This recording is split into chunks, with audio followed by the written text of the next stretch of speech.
Sorry, boy, but his captain's got to teach his men what happens to those what crossing. Captain's got to teach stuff.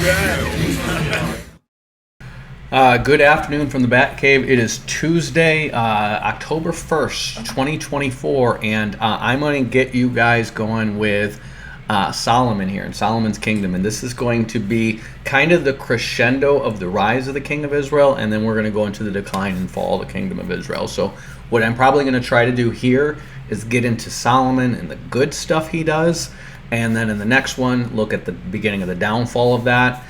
So I am probably going to do all of Solomon's reign today up to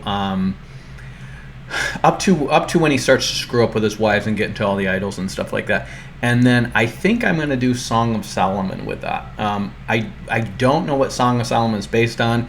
All I know it's a poem that is based on a woman who he seems to meet when he already has a bunch of wives.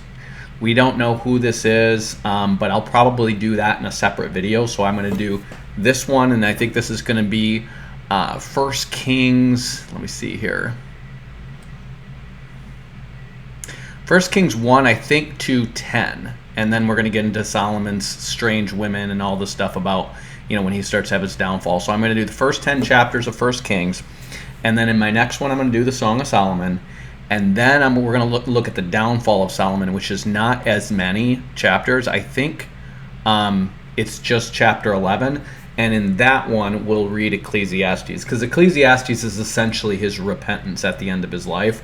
So we should be able to cover all of Solomon in 3 videos. And then we're going to be moving rather quickly, because we're going to be going through the kings. And then the only time we're going to take a big steps is when we're stopping to intersperse the prophets. But those prophets are not going to start to be interspersed until the reign of Jeroboam II. So we're looking at probably a third to halfway through 2 Kings before we start to get into those prophets. And then as we're doing 2 Kings, we have a lot of prophets to cover. So we're going to be doing Hosea, Amos, Jonah, Joel, Isaiah, Jeremiah, Zephaniah, Habakkuk.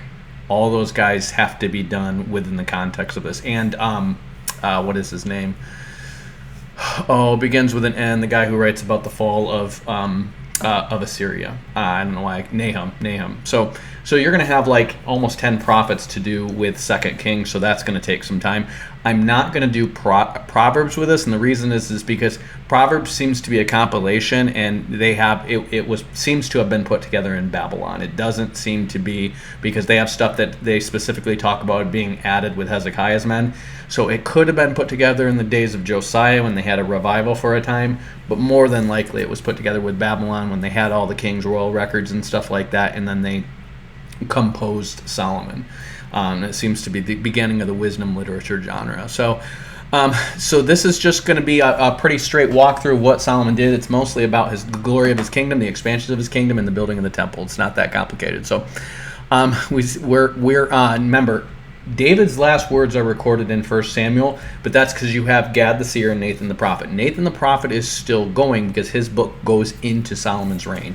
And when we do 1st and 2nd Chronicles, after we're all done and we're past the exile and we go back, we're going to start with 1st Chronicles and then add those other prophets in with Ezra and that. It will show you which prophets were accessed in Chronicles to make 1st and 2nd Chronicles, and you could just use some common sense and go, those prophets were probably also accessed to make 1st and 2nd Kings. So it's not rocket science, really. So anyways, 1 Kings chapter 1, it says, "Now David was old and stricken with years, and they covered him with clothes, but he gat no heat. He gat no heat. He had no heat for his gat." Let's see. He couldn't get warm. So the servant said to him, "Let a young virgin be sought for my lord the king, and let her wait on the king and be his attendant, and let her lie in your bosom, so that my lord the king may be warm." So this is totally non-sexual. They make a point of this. He's literally going to get a young, attractive virgin girl to just basically lay on his chest and make him feel warm and cozy. And I'm like, how'd you like that job? And just like, he's the king. Don't worry, he won't sleep with you. So they searched for a beautiful girl throughout all the territory of Israel and found Abishag the Shunammite and brought her to the king. Now, some people think that Abishag the Shunammite might be who the Song of Solomon is written about, We don't know, but she certainly is important, and Solomon covets her. We're going to watch that soon. The girl was very beautiful, and she became the king's attendant and served him, but the king did not know her sexually. Now Adonijah, the son of Haggith, exalted himself, saying, I will be king, and he prepared himself chariots and horsemen and 50 men to run before him. So he's the son of Haggith, and I don't remember Adonijah the fourth is the son of Haggith. So it looks like this Haggith might have just been one of the sons that was born in Hebron. So this is before he gets to Jerusalem and starts making kids with Bathsheba. Most of them come from Bathsheba once he hits Jerusalem. So you see Amnon, obviously he gets killed. Caleb of Abigail. Remember, Abigail was from the descendant of Caleb, so he's probably named after him. But in Chronicles, he's called Daniel, and that might just be another name for him, or it might be insinuating that Daniel is a descendant that came from him. So we don't know for sure. The widow of Nabal of Carmel. Third was Absalom. He's dead. And then Micah, son of Micah, king of Geshur, and now Abishai. So whatever reason, this Abigail's son is the only one who never tries to vie for the throne. I don't know why, but they just all in order based on firstborn, secondborn, thirdborn. Obviously Amnon is dead. Just assume that the throne is his. So that's not cool. And he said he prepared for himself chariots and horsemen to run before him. This is the exact same thing Absalom was doing. His father had never at any time displeased him by asking, why have you done this? And so he was also a very handsome man, and he was born next after Absalom. So you see, all his sons are trying to just take over his kingdom. You didn't earn this. So he conferred with Joab, the son of Zeruiah, and with the priest Abiathar, and they supported Adonijah. So this is not he. The he is Adonijah, not David. But the priest Zadok and Benaiah, the son of Jehoiada. Remember, Benaiah is over his elite troops. Job is over the broader army of Israel when it gets together. Zadok is obviously Abiathar. Both of these are priests that supported David. But Zadok is the one who's going to inherit the priesthood on down. Abiathar is going to be the last of the sons of Eli, who were cursed to all die young, if you remember that. So anyways, he says the prophet Nathan was with him, and Shimei and Rai, David's own warriors, did not side with Adonijah. I think Shimei is David's brother or nephew. I think he's brother. So these are basically his tight elite soldiers that are with him, but they're all old now. You got to remember, David's 80, which means these guys are probably upstairs with 60. But he's got Nathan the prophet, he's got a priest. But Joab, who is probably also up there, and I would guess at least in his 70s, he's David's nephew. He's kind of got the clout with the army, so he's probably got a bunch of sergeants and stuff under him who are loyal to him. And if he's with Adonijah, Adonijah feels like he's got it in the bag. So, but the priest Zadok, let's see, Adonijah sacrificed sheep, oxen, and fatted cattle by the stone of Zoheleth, which is beside En Rogel, and invited all his brothers, the king's sons, and the royals of the officials of Judah. I don't want to look up where these places are. I'm getting tired of doing that. But I would assume it's just in Hebron or something like that. But he did not invite Nathan the prophet or Benaiah or the warriors or his brother Solomon. So it's kind of obvious who he's leaving out here, right? Then Nathan said to Bathsheba, Solomon's mother, have you not heard that Adonijah, the son of Haggith, has become king, and our Lord David does not know it? So he just got himself anointed king. What the heck? My dad's still alive. What the heck? Now therefore come, let me give you advice so that you may save your son's life and the life of your son King Solomon, because this guy would kill them because he had promised the throne to Solomon already. And this is probably known by Amnon, but he's probably like, it's mine because I'm the firstborn, or the next to the firstborn. Who knows what happened to the son of Abigail? But Abigail was his wisest, best wife of all of them, and her son just kind of fades into obscurity. And the last thing we have is a record that says her son's name was Daniel. So that's weird. Anyways, go in at once to King David and say to him, did you not, my lord the king, swear to your servant, saying, your son Solomon shall succeed me in king, and he shall sit on my throne? Then while he was still speaking with the king, I will come in after you and confirm your words. So Bathsheba went into the room. The king was very old. Abishag the Shunammite was attending the king. Bathsheba bowed and did obeisance to the king. And the king said, what do you wish? She said to him, my lord, you swore to your servant by the Lord your God, saying, your son Solomon shall succeed me as king, and he shall sit on my throne. But now suddenly Adonijah has become king, though you, my lord, did not know it. He has sacrificed oxen, fatted cattle, and sheep in abundance, and has invited all the children of the king, the priest Abiathar, and Job, the commander of the army. But your servant Solomon he has not invited. But you, my lord the king, the eyes of all Israel are on you to tell them who will sit on the throne of my lord the king after him. Otherwise it will come to pass when my lord the king sleeps with his ancestors that I and my son Solomon will be counted as offenders. In other words, he's going to kill us once you're dead. So I need you to do something about this, hubby. While he was still speaking, the prophet Nathan came in. The king was old. Here is the prophet Nathan. The king was old. The king was told, here is the prophet Nathan. When he came in before the king, he did obeisance to the king with his face to the ground. Nathan said, my lord the king, have you said Onijah shall succeed me as king, and he shall sit on my throne? So this is all orchestrated by Nathan. They're acting like they're just doing, have you heard? But they're really, this is planned because it's showing David that there's a sense of urgency. You're going to remember, he's an 80-year-old man. He's dying. He's old. He's not like, think the king of, not Gondor, but the Rohirrim when he's all crusty and the guy's whispering in his ear and he's like, why should I listen to you, Nathan the prophet? Bad news is a bad guest, right? And so he needs somebody to pipe him up a little bit. So anyways, he says, Job, the commander of the army, and the priest Abiathar are now eating and drinking before him, saying, long live King Adonijah. And David's like, I knew I should have killed that Job like 5 times. He's got to go. But he did not invite me, your servant, the priest Zadok, or Benaiah, the son of Jehoiada, your servant Solomon. So he didn't invite the better priest, the prophet, the head of David's elite, royal, tight, loyal guards, or Solomon. Not cool. Has this thing been brought about by my lord the king, and have you not let your servant who should sit on the throne of my lord the king after him? Then David answered, summon Bathsheba to me. So she came into the king's presence and stood before the king. The king swore, saying, as the Lord lives, who has saved my life from everyday adversary, as I swore to you by the Lord, the God of Israel, your son Solomon shall succeed me as king, and he shall sit on my throne in my place. So will I do this day. Then Bathsheba bowed with her face to the ground and did obeisance to the king, and said, may my lord King David live forever. King David said, summon to me the priest Zadok and the prophet Nathan and Benaiah the son of Jehoiada. When they came before the king said to him, take with you the servants of your lord, and have my son Solomon ride on your own mule, and bring him down to Gihon. There the priest Zadok and the prophet Nathan will anoint him king over Israel, and blow the trumpet, and say, long live King Solomon.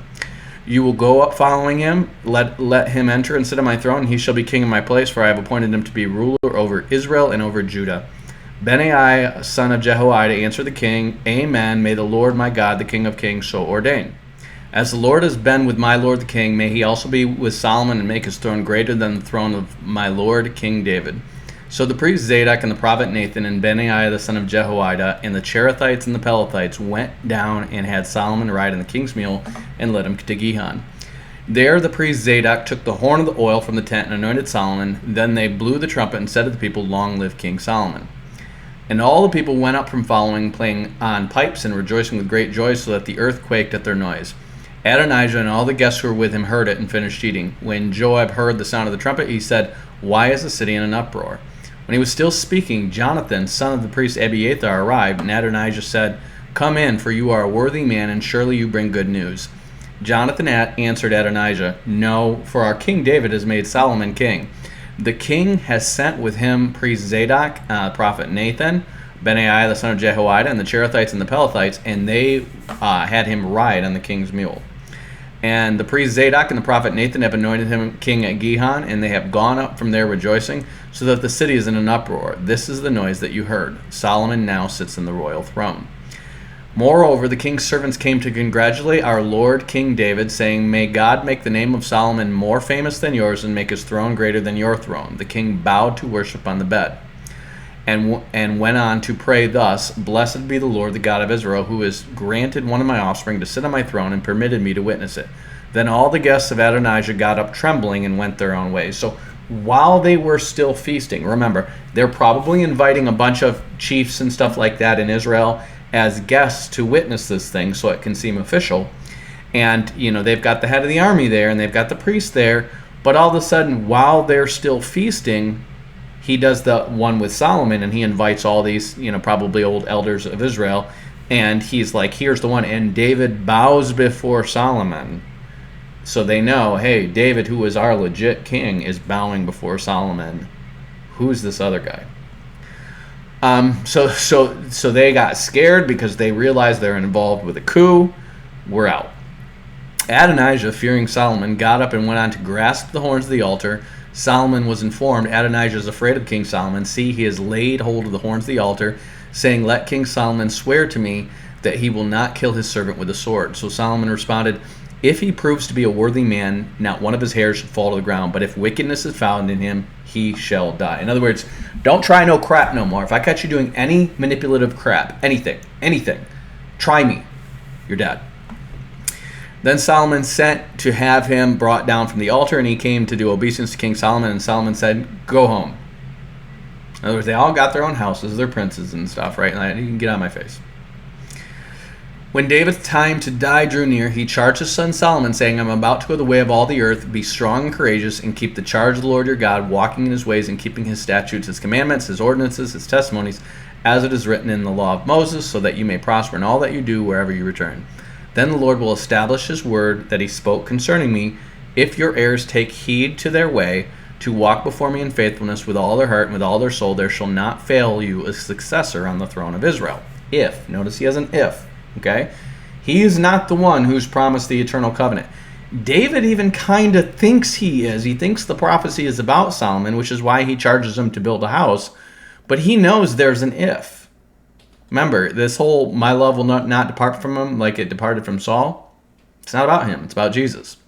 Moreover, you know that also what Job the son of Zeruiah did to me, how he dealt with the two commanders of the armies of Israel. Remember, he kills Abner and then he kills Amasa, okay? So he killed two guys who David probably would have put over the army over him. We know Amasa he would have.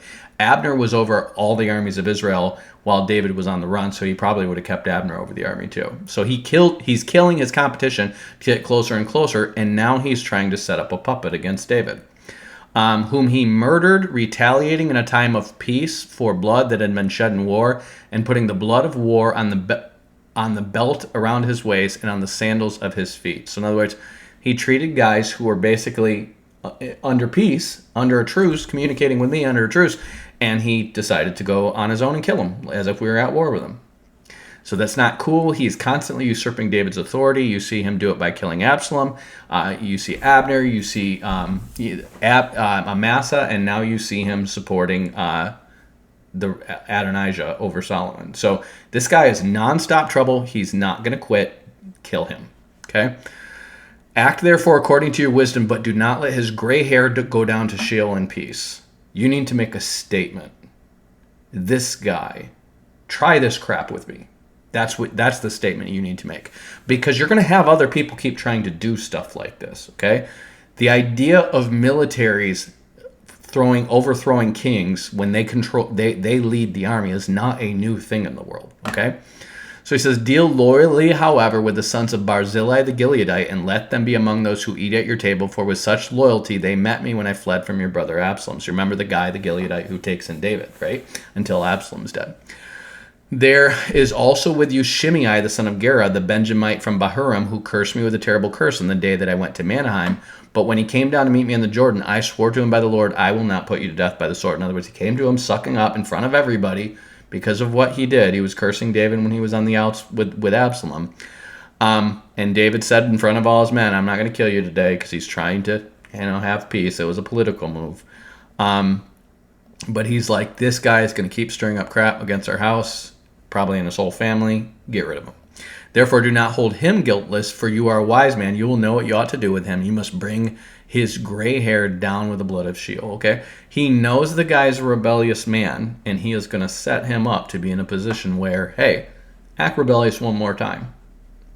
And so he does. And all right, off with your head.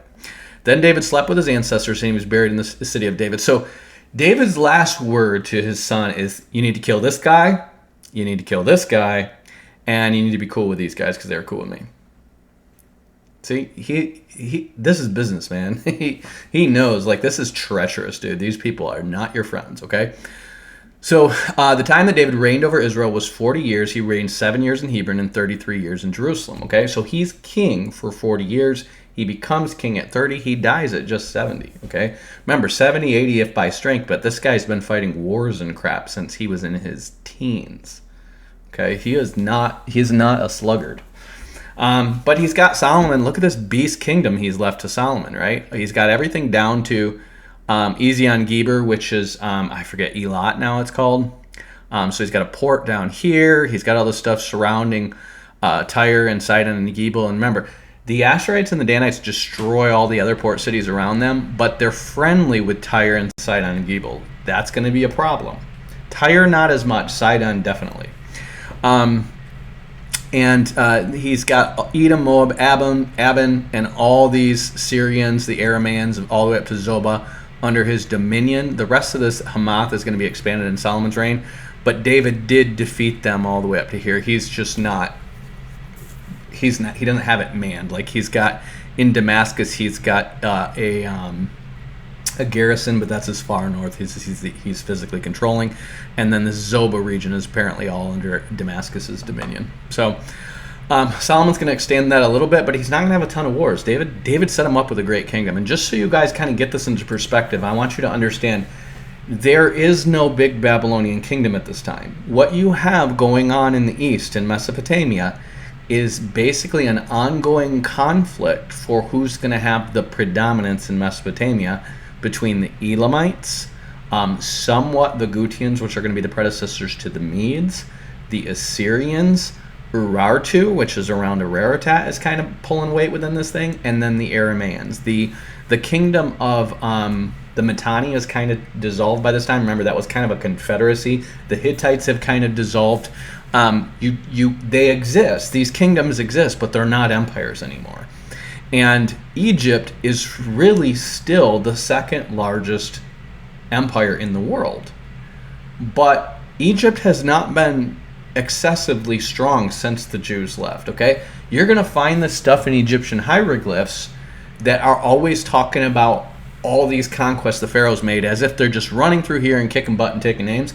And that's bullcrap. What you have is Egyptians who are in the south of Egypt trying to exercise their dominion over all the Nile, in the north of Egypt, trying to exercise dominion over all the stuff in the south. And what they do is they keep claiming these exaggerated battles and victories to the north outside of that to add to their glory and make it seem like they're much more necessary against these external northern enemies than they really are. That's how they make their kingdom strong. And this is a common thing you would do with people who are what you have is these people who tend to be on the frontier, so they're your main bulwark against potential enemies from outside, and then they end up dominating everything on the interior over time.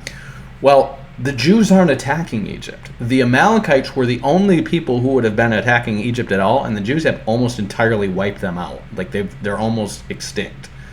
So the Egyptians have not had any real enemies, and most of their time is spent really just holding their kingdom together. Sometimes they might be fighting with Libya, sometimes they might be fighting with the Ethiopians, but they're not really trying to push outside of Egypt at all anymore.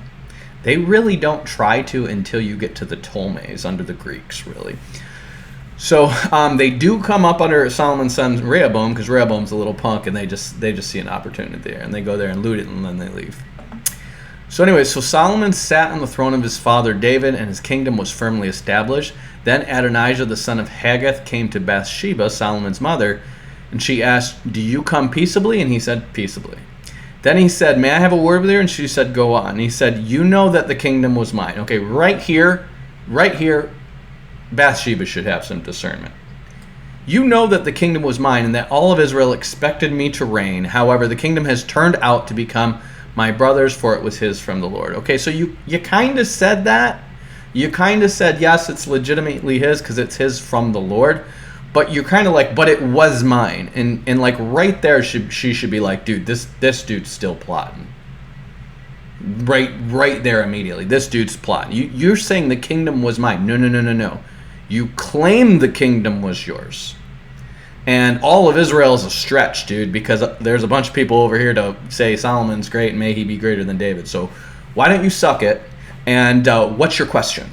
She should have been like uppity like that from the get, but she wasn't. Now I have one request to make of you. Do not refuse me. And she said, go on. And he said, please ask King Solomon, he will not refuse you, to give me Abishag the Shunammite as my wife. Now remember, this is the virgin who comforted his dad. She's not part of his harem necessarily, because he never slept with her. She's not his in that way. She's a servant to him, okay? But she's very special because she laid on the king's own bosom until he died. And there's just significance. There's pomp that goes with that, okay? She is obviously a trusted companion of the king. As he's an old man carrying out his last political will, she's right there laying on his bosom, right? I mean, she's there when Bathsheba walks in to talk about the drama with this guy, okay? So she's obviously of significance, and possessing her would look like you're the true heir of the kingdom. And Bathsheba should know this. She should not be this dumb. But she is that dumb, because you're talking about a lady who ended up sleeping with another man when the king said, hey, your husband's out of town, the king wants to see you. And she's like, okay, I would like my entourage to come with me. Nope, she's like, I'll go see him privately. Ends up pregnant. So Bathsheba went to King Solomon to speak with him on behalf of Adonijah, and the king rose to meet her and bowed down to her. Then he sat on his throne, and he had a throne brought for the king's mother, and she sat on his right. So this is in his court. This is in front of people, okay? Then she said, I have one small request to make of you. Do not refuse me. In front of people. And the king said to her, make your request, mother, for I will not refuse you. Now, usually when people say stuff like this, they're kind of honor bound to do the thing. This is why people ask, do not refuse me, before they ask what it is. And of course, since it's kind of the queen mother, he's like, I won't refuse you. She's being stupid. He should have been like, what's your question first? I know you kind of got me on the throne, and I appreciate that, but what's your question? And she said, let Abishag the Shunammite be given to your brother Adonijah for his wife. And Solomon answered his mother, and why do you ask Abishag for Abishag the Shunammite for Adonijah? Ask for the kingdom as well, for he is my elder brother. Ask not only for him, but for the priest Abiathar and for Job the son of Zeruiah. Why? They're still plotting. They know if he's seen with this Abishag, it looks like he's inherited the servant of his father, which looks like he's the heir. Think about that. King Solomon swore by the Lord, so may God do to me and more also if Adonijah has devised this scheme at the risk of his life. Now therefore, as the Lord lives, who has established me and placed me on the throne of my brother David, who has made me a house as he promised, today Adonijah will be put to death. Okay? Now, I don't think Solomon has a wife yet. In fact, I don't think Solomon is probably much over 20 years old at this time. It's noted that he's a young man when he takes the throne. He's very young. And David's praying for him because he's very young. So he's probably, remember, David dies at age 70, and no, he's younger than that. He's younger than 20, because David dies at age 70, and he had to have been in his 40s or 50s when he slept with Solomon the first time, and Solomon's her youngest son. So even if he had 4 kids with her right off the bat, I mean, you're talking Solomon's probably between 15 and 20 when he starts ruling. I don't know. Maybe it will say on here. We'll see. So King Solomon sent Benaiah the son of Jehoiada, and he struck him down, and he died. That's it. He knows. He's a teenager, and he knows what's up. This is my older brother. His older brother, honestly, Absalom tried to overthrow the kingdom years ago, so his older brother's probably in his 40s, because David had him at Hebron, which would have made him upstairs of 33, because he's 33 years in Jerusalem. So he could be as old as 40. He might be like 35 to 40, and Solomon's a teenager, okay? This guy is still plotting. He's still got Job with him. He's still got this other priest. They got a whole administration ready to go and overthrow us. And Mom, you're taking this guy and bringing his request to me unfiltered in front of people. Teenage boys, right?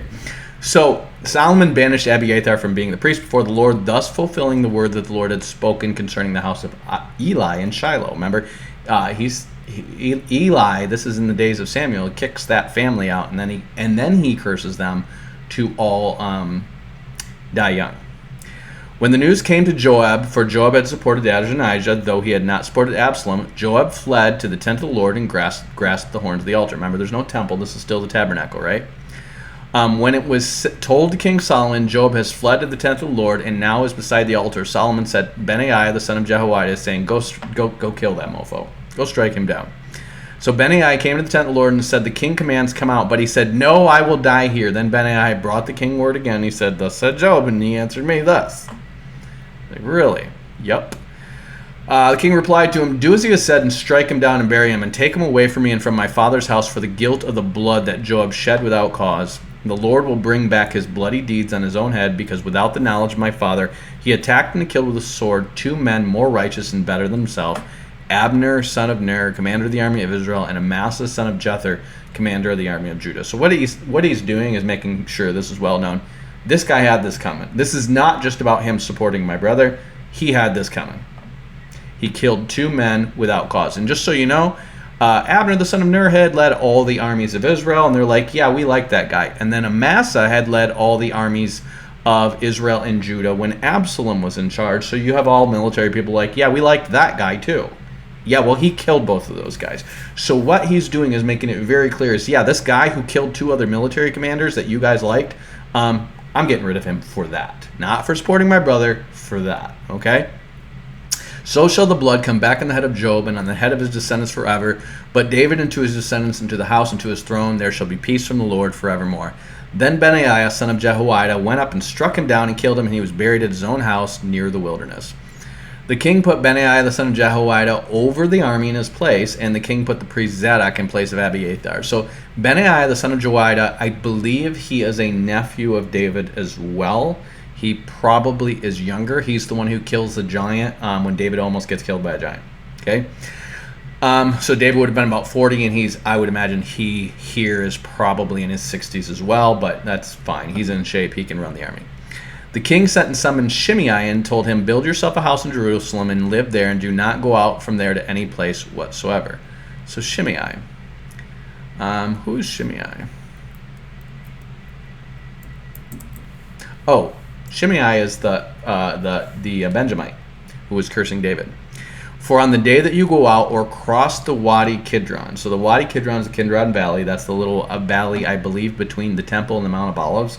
He's like, you don't leave town at all. Don't even cross the immediate outskirt, okay? For certain you shall die. Your blood will be on your own head, okay? Now, you already know this guy deserved to die for what he did for the king. The king spared his life, and Solomon's like, I'm telling you, you're under house arrest until you die. Don't leave, or I'll kill you. And Shimei said to the king, The sentence is fair, as my lord the king has said, so will your servant do. Okay, bind your words, mind what you say. And Shimei lived in Jerusalem many days, but it happened at the end of 3 years. So what? By many days, we don't mean for the rest of his life, we mean 3 years. That 2 of Shimei's slaves ran away to King Achish, the son of Maacah of Gath. And when it was told to Shimei, your slaves are in Gath, Shimei rose and saddled a donkey and went to Achish to Gath to search for his slaves. Shimei went down and brought his slaves to Gath. Now, a righteous man would have gone to the king and said, Oh, my king, may my lord live forever. You bid me never leave the city. I pray thee, may I send a servant, or you send a servant to fetch my slaves because they got out, for I would never, ever, ever in a million years disobey the word of my king, and yet this injustice has happened because my slaves have ran away. And a good king would have been like, yeah, we'll have somebody go get them. But instead, he's just like, it's been 3 years, and I got a rebellious heart. So when Solomon was told that Shimei had gone up from Jerusalem to Gath and returned, the king sent and summoned Shimei and said to him, Did I not make you swear by the Lord and solemnly adjure you, saying, No, for certain that on the day you go out to any place wherever you shall die, and you said to me, This sentence is fair, I accept? Why then have you not kept your oath with the Lord, the commandment which I charge you? The king also said to Shimei, You know in your heart all the evil that you did to my father David, so the Lord will bring back your evil on your own head. But King Solomon shall be blessed, and the throne of David shall be established before the Lord forever. The The king commanded Benaiah, the son of Jehoiada, and he went out and struck him down, and he died, and the king was established in the kingdom of Solomon. So he got rid of the people David told him to get rid of. He didn't kill Abiathar. He killed Job. He killed Benaiah. Those are the guys he said, kill those two. Kill those two. Why? What was Saul's major problem? He had some people saying, screw this Saul, he's not going to rule over us, and Saul let that slide. That was Saul's weakness. He was a people pleaser. David was not a people pleaser. He was politically shrewd. There were things that he did that might not make the most obvious sense to you if you're not politically shrewd, but he's not just being a people pleaser. He was politically shrewd. But there are people who are like, that guy's got to go. He's like, son, don't let this guy in your kingdom. We already know there's a potential among the Benjamites to try to stir up and try to get back the throne, okay? They tried to do that right after Absalom. He knows that's a problem. He knows Job, a guy who is going to try to use the army and his weight with the army to support somebody other than David, is a problem. He's not loyal to me. He doesn't follow my orders. He does his own thing way too much. So they got to go. So David is making sure Solomon understands authority. Don't mess around with people who mess around with your authority. Don't mess around with people who pull weight when you're the king. You need to be seen as your word is the word of God. When I say do something, you do it. You don't do your own thing in my kingdom. Okay? So, Solomon is now a young man. His kingdom is established. There's no one to mess with him anymore. His brother's dead. His Job's dead. And the Shimei is dead. And he's got new peeps over this who are loyal to David and are loyal to him. Israel's loyal to him. This is going good now. He's going to start being stupid right away. Now, in the law, in the book of Deuteronomy, I think it's in chapter, I want to say 13 or 18. I think it's in 18. But he talks about when you have a king, don't let the king go to the other nations and multiply wives for himself, because that's how he's going to get into the idolatry of those other nations. Solomon is not thinking like that. Solomon is thinking political strategy. Remember, Egypt is probably still the next most established civilization and strongest kingdom in the world next to them. China is probably equally strong and established by this time. I'm not really tracking all the stuff that's going on in China, but they do have warring kingdoms and stuff like that, but they do have a untouchable civilization to their immediate neighbors, more or less, but they're still getting invaded by Mongols, and they're way far away from everybody. You probably have the Vedic period by this time in India. They're going to start around the 1400s, so around the Book of Judges. You're going to have Zoroastrians, basically Turkish, Persianish type people, take over India, and they're going to develop the caste system in northern India, and then the Kushite Indians are going to kind of keep moving south, and that's why you're going to find darker and darker Indians the more you get to the south, because they're going to keep moving to the south, and you probably have Canaanites and other Kushite tribes mixing, and that's where all these different languages form. But that main original Indian civilization on the, I think it's the Indus River, might be the Ganges. I think it's the Indus. I think the Ganges is where the other Indians go. Is going to be pretty stable, and they're going to trade with Ethiopia and Egypt. But in the immediate vicinity, you probably have Assyria starting to rise beyond their borders, but they've got relatively similarly strong neighbors all around them. So they're not a powerhouse yet. And Solomon is like, I'm going to ally with Egypt. We're untouchable now. If I have a marriage alliance with Egypt, that whole side of us is untouchable, and all we have to worry about is what's up here. And he's going to basically become a weapons contractor. He's going to make a massive fortune weapons contracting, and he's also going to use that politically to manipulate his enemies and kind of keep Assyria surrounded by relatively strong people who require him to get their horses and chariots. It's brilliant.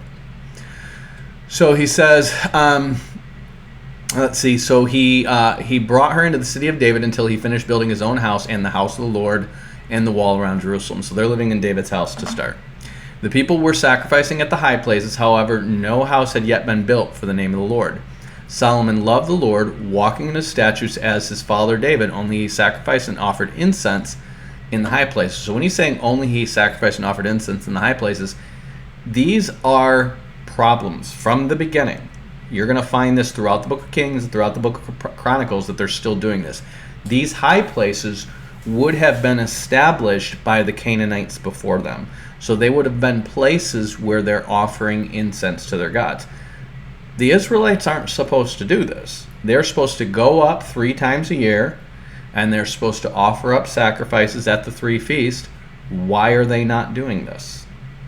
They have the tabernacle there, right across the street from the city of David. They've got the tabernacle up there. That's why people are running and grabbing the horns of the altar. They're not supposed to be carrying out regular sacrifices at these high places, but what you probably have is people saying, well, I'm offering up to Yeshua in the way that the Canaanites would offer up incense to their gods, okay?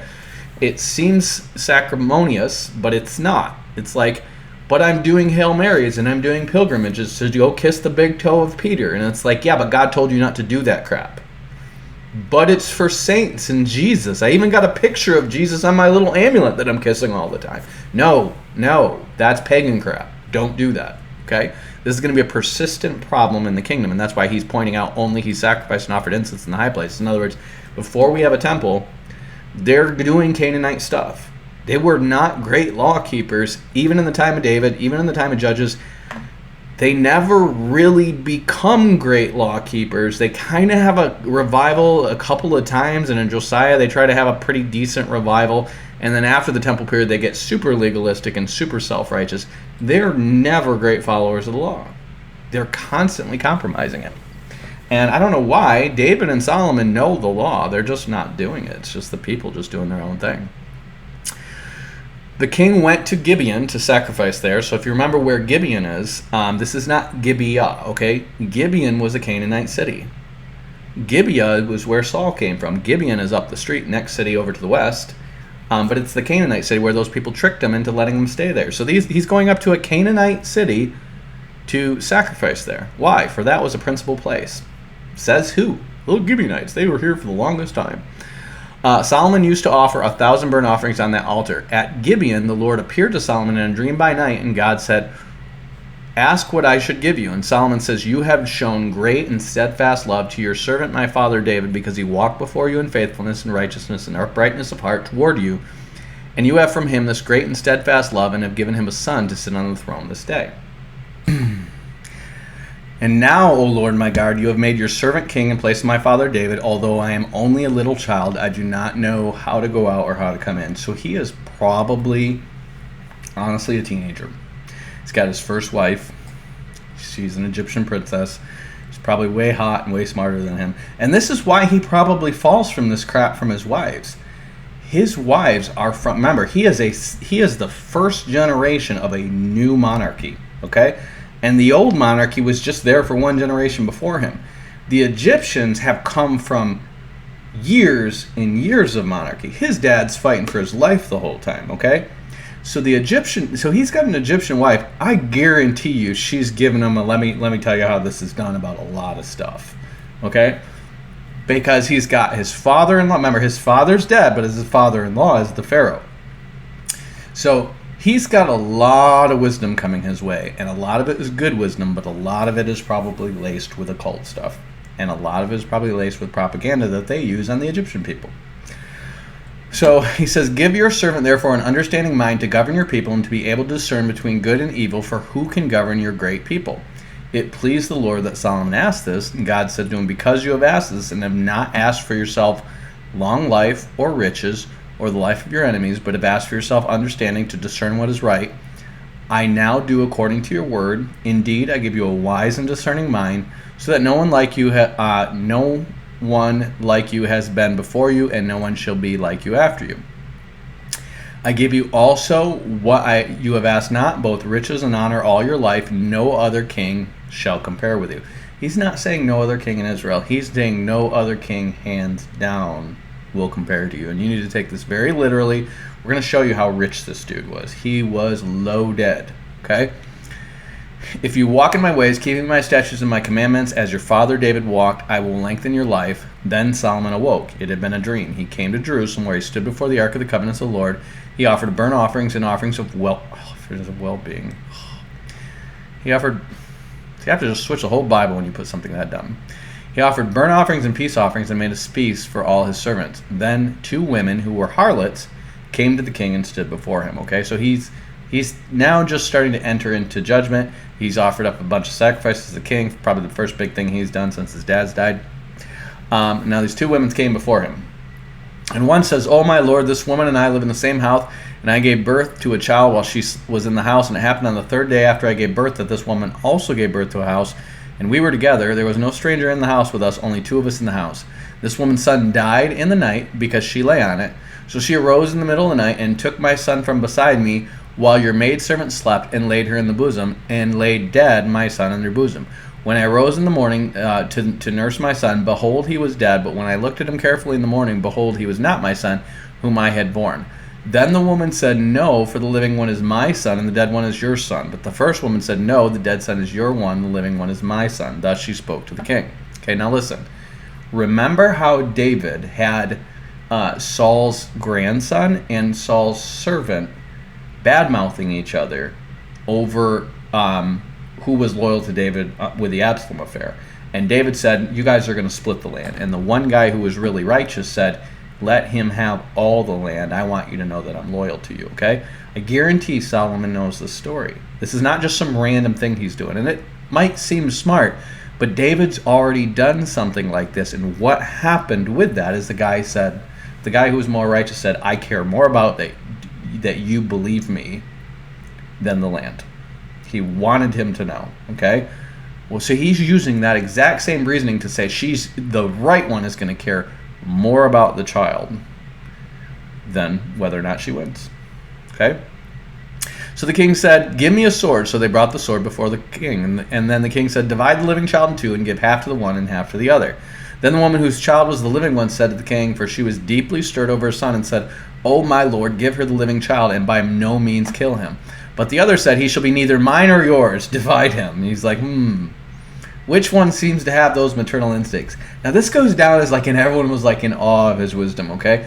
I just discovered the story about his dad doing that with the land. I probably read over it a bunch of times and didn't connect the dots on the two. There's nothing brilliant about figuring out which one's oh, wow. I think it's the one who cares more that the baby lives is the real mom. This is just me spitballing here. But I did pray to God for wisdom. Then the king said, "Give the first woman the child, by no means kill it. She's the mother." He's like, be on your way. When all Israel heard of the judgment which the king had handed down, they feared the king, for they saw that the wisdom of the king was in him to administer justice. In other words, you might just end up with someone dead if you don't tell the truth to this guy. So now King Solomon was king over all Israel, and these were his officials. Azariah, the son of Zadok, was the priest. So Zadok's already apparently passed away. Azariah is going to be in charge by the time he builds the temple. Or maybe he's retired. It doesn't say he's dead, but he's probably dead. Elihoreph and Ahijah, these sons of Shisha were secretaries. Jehoshaphat, the son of Ahilud, was the recorder. And Benaiah, the son of Jehoiada, was over the army. And Zadok and Abiathar were priests. So Zadok, he said, these were his officials. He was the priest, and Zadok and Abiathar were priests. So they were probably priests when he started. He's probably the priest when it ends. And Azariah, the son of Nathan, was over the deputies. And Zabud, the son of Nathan, a priest, was the king's friend. Okay?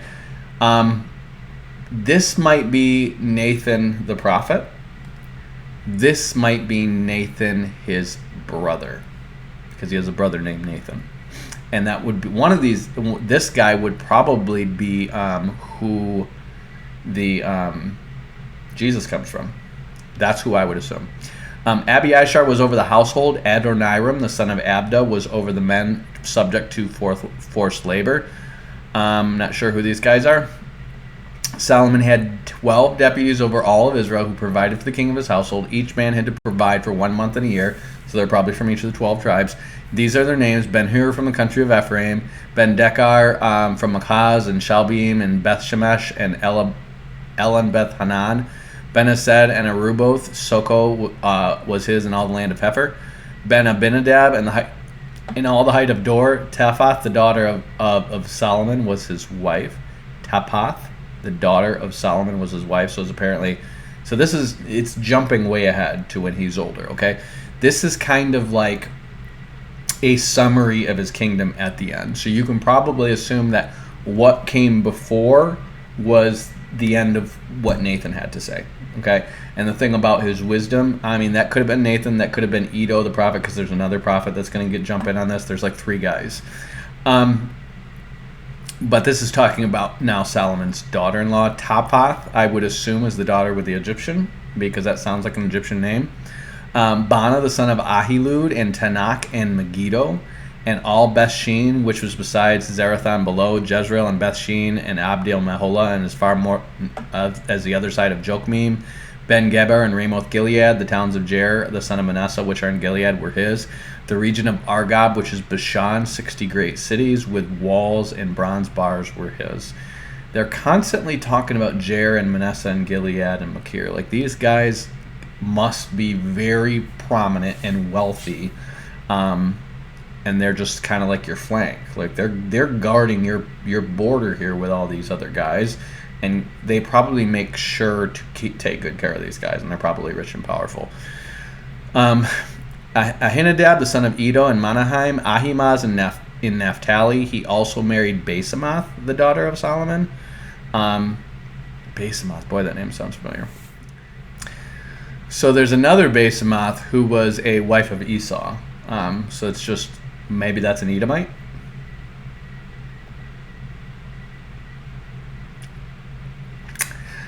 So if Esau has like a Hivite wife whose name is Basemath, or she might be an Ishmaelite. So that's probably his wife from another foreigner. Let's see here. Bana, the son of Hushai, in Asher and Belioth. That sounds familiar. Jehoshaphat, the son of Parua, in Issachar. Shimei, the son of Elah, in Benjamin. Gaber, the son of Uri, in the land of Gilead, and the country of Sihon, king of the Amorites, and Og, king of Bashan, and he was the only deputy was in this land. So apparently this guy was over the land that used to belong to Og in Sihon. Judah and Israel were as numerous as the sand is on the seashore in abundance, and they were eating and drinking and rejoicing. Now Solomon ruled over all the kingdoms from the river to the land of the Philistines and to the border of Egypt, and they brought tribute and served Solomon all the days of his life. So when they say from the river, they're not saying all the way down here on the river, okay? Those cities, usually when they're saying the river, they're saying upper Mesopotamia up here. That's to the river, okay? And for people who believe that the greater Israel, the thing is from the river of Egypt to the whole river Euphrates, I used to think that as well. However, if you read Ezekiel 40 through 48 carefully, it maps out the land from the brook of Egypt to the river, and it's not from the Nile. It's from where you see it right here, this border, because see this little wadi or this river right here? This is the river of Egypt.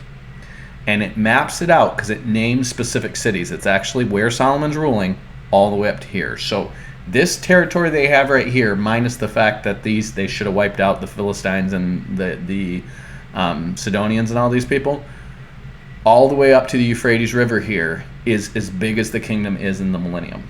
Okay, so the greater Israel theory, when you see these maps where they're covering everything from the river Euphrates to the river Egypt, is not reality. There might be some Jews that think it is, and they might be promoting that, or that might just be a Christian thing that people put together.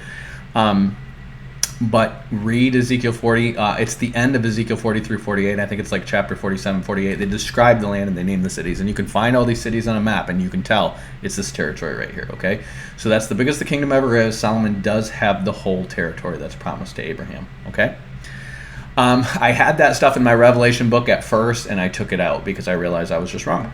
I learned more stuff, and I realized I was wrong.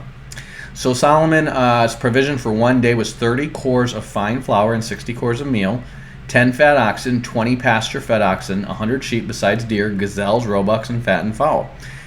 For he had dominion over everything west of the river from Tishpa even to Gaza, over all the kings west of the river, and they had peace on all sides round about him. So everyone here is bringing him tribute. That's awesome. He's just right there. They're loaded, okay? And I'm sure he's probably sharing some of this with some of the lords of the Israelites, but probably these guys, I mean, they're collecting taxes for him. They probably get local tribute. They're probably doing all right, and they probably don't need anything from the king. So Judah and Israel lived in safety, every man under his vine and his fig tree, from Dan even to Beersheba, all the days of Solomon. So they didn't have any external wars this entire time. 40 years without war and without military expenditures is very good for the economy. I don't need to tell you guys that. America has never in its history had 40 years without wars and major military expenditures. Never in its history. Okay?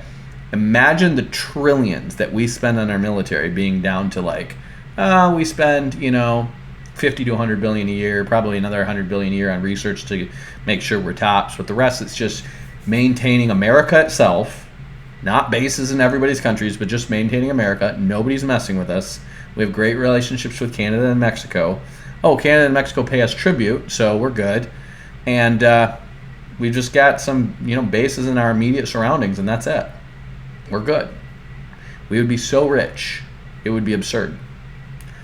Solomon had 40,000 stalls of horses for his chariots and 12,000 horsemen. Okay, so you don't hear about horsemen in the time of David. Okay, horses, it's not that they don't have any horses in Israel, but you got to remember they're primarily a mountain people, and they didn't control the plains really until the time of David. So the majority of their military activity is on foot, not on horses. You don't have a lot of chariots because, again, you're going up and down mountains a lot. So you're not going to have great roads for chariots and all that. Maybe the main roads, but that's about it. And so you don't have a major horse cavalry in Israel till then. Now he's got 40,000 stalls of horses, which means there's 40,000 separate places he can keep horses, and 12,000 horsemen, which means that now they can come and go with couriers. It's not just Solomon, it's any other people, because these are the king's stables. And they can go back and forth, and this probably got fodder stashed in all these things, and they've got horses all over. So everything he does in terms of administration in his kingdom is faster. Everything he does in terms of military is now faster. And he's got 12,000 guys who are trained and they're good on horses. So now if you hear, hey, there seems to be a little bit of rebellion going on in this place, send 1,000 horsemen and guys with spears and bows and stuff like that on horses and see what they have to say. And it puts it down pretty quick. Okay? It's a whole lot different when you understand, like, this is not just a fist fight, okay? This is like you're bringing a gun to a knife fight, and my horses will trample you to death before you get near me, and if you get near me, I'm going to get you with my spear, or I'm just going to sit back with my bow and just shoot you. How do you like that? Okay? It's a huge difference, and that's most of their neighbors, too. You had guys who were getting chariots from the Mitanni and horses from between the Mitanni and Egypt, because once the Egyptians get them, they start breeding horses and stuff. Same thing with the Arabians later on. But you've got horses and chariots coming, and they have them in here because Egypt's fighting with the Hittites, and they're arming their allies up here to have kind of garrisons with horses and chariots, so that the lowlands are basically controlled by their allies, which are going to be the Philistines up to Hamath. Okay, here's Hamath up here, and Carchemish, which would have been right up here on the river, would have been the furthest north Egypt ever got. And so you had some people having this, but eventually the Israelites overthrow them. But eventually, these are small city-states. These are not big, huge kingdoms, so there's not a ton of them. Solomon ups the ante on this thing, okay? He just basically went from having foot soldiers to tanks. He's crushing now, okay? So those deputies provided for King Solomon and all who came to see King Solomon's table each month in his month, and they had nothing lacking. So they basically were, as tribute, give me everything I need, crops and food and all the good stuff that you guys eat. This is your month, okay? But it's Thanksgiving on my month, and that's the big, do it, okay? That's your job. Then they brought barley and straw for the horses and swift steeds for all the places it should be, each according to his charge. So it wasn't just the king's table, it was all the king's horses. You're bringing fodder, you're bringing hay, you're bringing barley, and they have plenty of this, okay? No one's burning down their fields, no one's messing. These guys know how to farm like nobody's business. These horses are eating well. These are the king's horses. They're doing great. Now God gave Solomon wisdom and great discernment and breadth of mind like the sand that is on the seashore. Solomon's wisdom surpassed the wisdom of all the sons of the east and all the wisdom of Egypt. So that probably means that he is getting information from the priests and the wise men of Egypt who know all the stuff, and he probably knows all the Egyptian tricks and mysteries too. Okay? That's why they're saying he's wiser than them. So he says he was wiser than Ethan the Ezrahite and Heman. These guys are both going to have Psalms written. I covered those, I think, in another video. I think it's like 79 and 78. Kelkol and Darda, and the sons of Mahol, I believe these guys are descended from, you have that youngest son. So you have Perez and Zerah, and they might be descended from Zerah or from that youngest son of Judah. But they are apparently known for being very wise. And he says, and his fame was known in all the surrounding nations. So in all the surrounding nations, all the nations round about. So I would assume his wisdom is not necessarily worldwide, but everyone around him knows how wise he is. He also spoke 3,000 proverbs, and his songs were 1,005. Like, just like today, not every song you hear in church is going to be a hit, okay? Be Thou My Vision is a hit. That thing is still being sung all these years later, okay? But God's Great Dance Floor is not going to be sung in the next generation, I promise you, okay? So it's the same with Solomon. He wrote 1,000. A few of them made it into the Psalms. His dad was a better songwriter. They just got the best ones, man. They're not going to get this one. Like, yeah, that was kind of catchy, but, like, come on, man. 3,000 Proverbs he writes. Now, I'll bet if you count every single verse of Proverbs as a single proverb, you're not going to get 3,000. So there's probably a lot of Proverbs that he wrote that never made the cut. What you end up with compiled in the book of Proverbs is a thematic summary of his best proverbs surrounded by this mysterious doctrine of the Father, the Spirit, and the Son, and the church mystically all surrounding it. Okay, you're gonna have similar things in Song of Solomon and in Ecclesiastes too. Okay, there is some deep stuff. Remember, he knows the Egyptian mysteries. He knows the Bible. He's super wise. He's got the stuff. He's got the juju, okay? He spoke of trees, from the cedar of the Lebanon even to the hyssop that grows on the wall. He spoke also of animals and birds and creeping things and fish, a.k.a. he was a scientist. He was not just a wise man that thought about wise moral sayings. He was a scientist. He looked at stuff. He examined stuff. He wrote stuff down. Okay, now there's probably tons of stuff Solomon wrote down that if we had it all, we'd be like, oh my gosh, did you know if you just eat this and you eat this, you don't have to go to the doctor, like, and you don't have to take pharma? Did you know these animals do this thing so awesome, and if you just had a few of them in your garden, you wouldn't have to worry about weevils or whatever? Like, he probably has tons of stuff like this, because that's all he did is just think and write and speak and tell people about stuff, right? And he didn't even write. He had people writing for him, okay? But most of the stuff was lost when the temple was destroyed. Now, this wisdom is probably world-renowned. People want to tell you that the philosophical tradition is going to start with Zoroaster or with Lao Tzu or with Pythagoras, and that's not true. It starts with Solomon. But this is going to be about the 900s BC when this happens. By the time you get to the 600 BC, that's 300 years later, that's when the first philosophers are going to start to pop up in China, in India, among the Persians, and among the Greeks.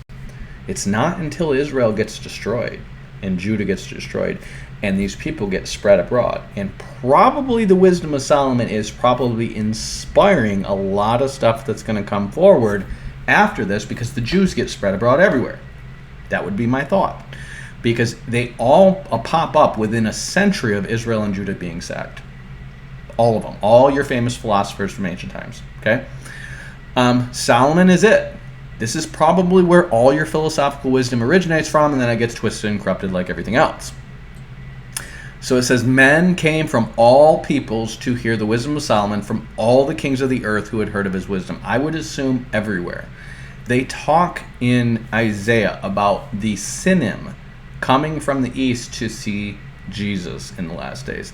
I would assume that is because the Chinese, those are the Sinim, that's the Chinese, came to hear Solomon. Remember, you have Egypt is the greatest empire the world has ever known, pretty much from the time of the fall of Hammurabi's Babylon, which is going to be around 1700 BC, to the Assyrian Empire, which is going to be around 800, 700 BC. Okay? So you're talking about 1,000 years where the most prominent empire in the world, and everybody knows it, is Egypt. Okay? The most prominent kingdom with the deepest history, the deepest wisdom, is Egypt. and they've got a stable economy and money to burn. Okay? So you're talking about people sailing by boat from India. I guarantee they're coming to Egypt. I guarantee they're going to Ethiopia and they're going to Egypt, Nubia and Egypt. Probably people from China too, probably people from Indochina, definitely people from Persia and Babylon. They're all coming to Egypt, okay? Because your merchants, that's the market you want to get to with your strange wares from your foreign places, because you're going to get tip-top dollar for them. So your merchants would bring things like silk. It probably wasn't all over the place, but you'd have people go, they've never heard of silk over here. So we're going to get all the way over here with our silk. And like, how much is this going to cost? And I'm like, oh, this stuff is pretty expensive. I can sell it to you for $80 million a pound. It's expensive. And they'd be like, boom. They don't know they've got some slave girls spinning silk all day long, and this is cheap for them. They just don't know, because it doesn't come from there. Silk was a secret in the East until, like, it was literally like the Byzantines. It was like, I mean, you're talking like, I think it's like the 800s, 80 or something like that. So you're talking well over 2,000 years of China having this secret silk. But there's all kinds of stuff like this. There's all kinds of stuff they're figuring out how to do in China. And there's like lapis lazuli comes from Afghanistan. There's stones and stuff like that from far away. And these people go on these journeys and they're like, okay, I can trade silk here, get a bunch of actually these stones here, and get here. And these are these long trade voyages where they come and they do this once and they retire. How long is this journey going to take? Oh, it's going to take us about 8 years.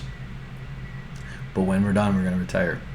And they hire guys to protect them while they're doing it, and they get a bunch of camels, and that's it. Maybe they do it a couple times, but that's it. You know the route, you know where all the stuff is, and you go, and the destination you want to get to is Egypt, and Solomon's on the way.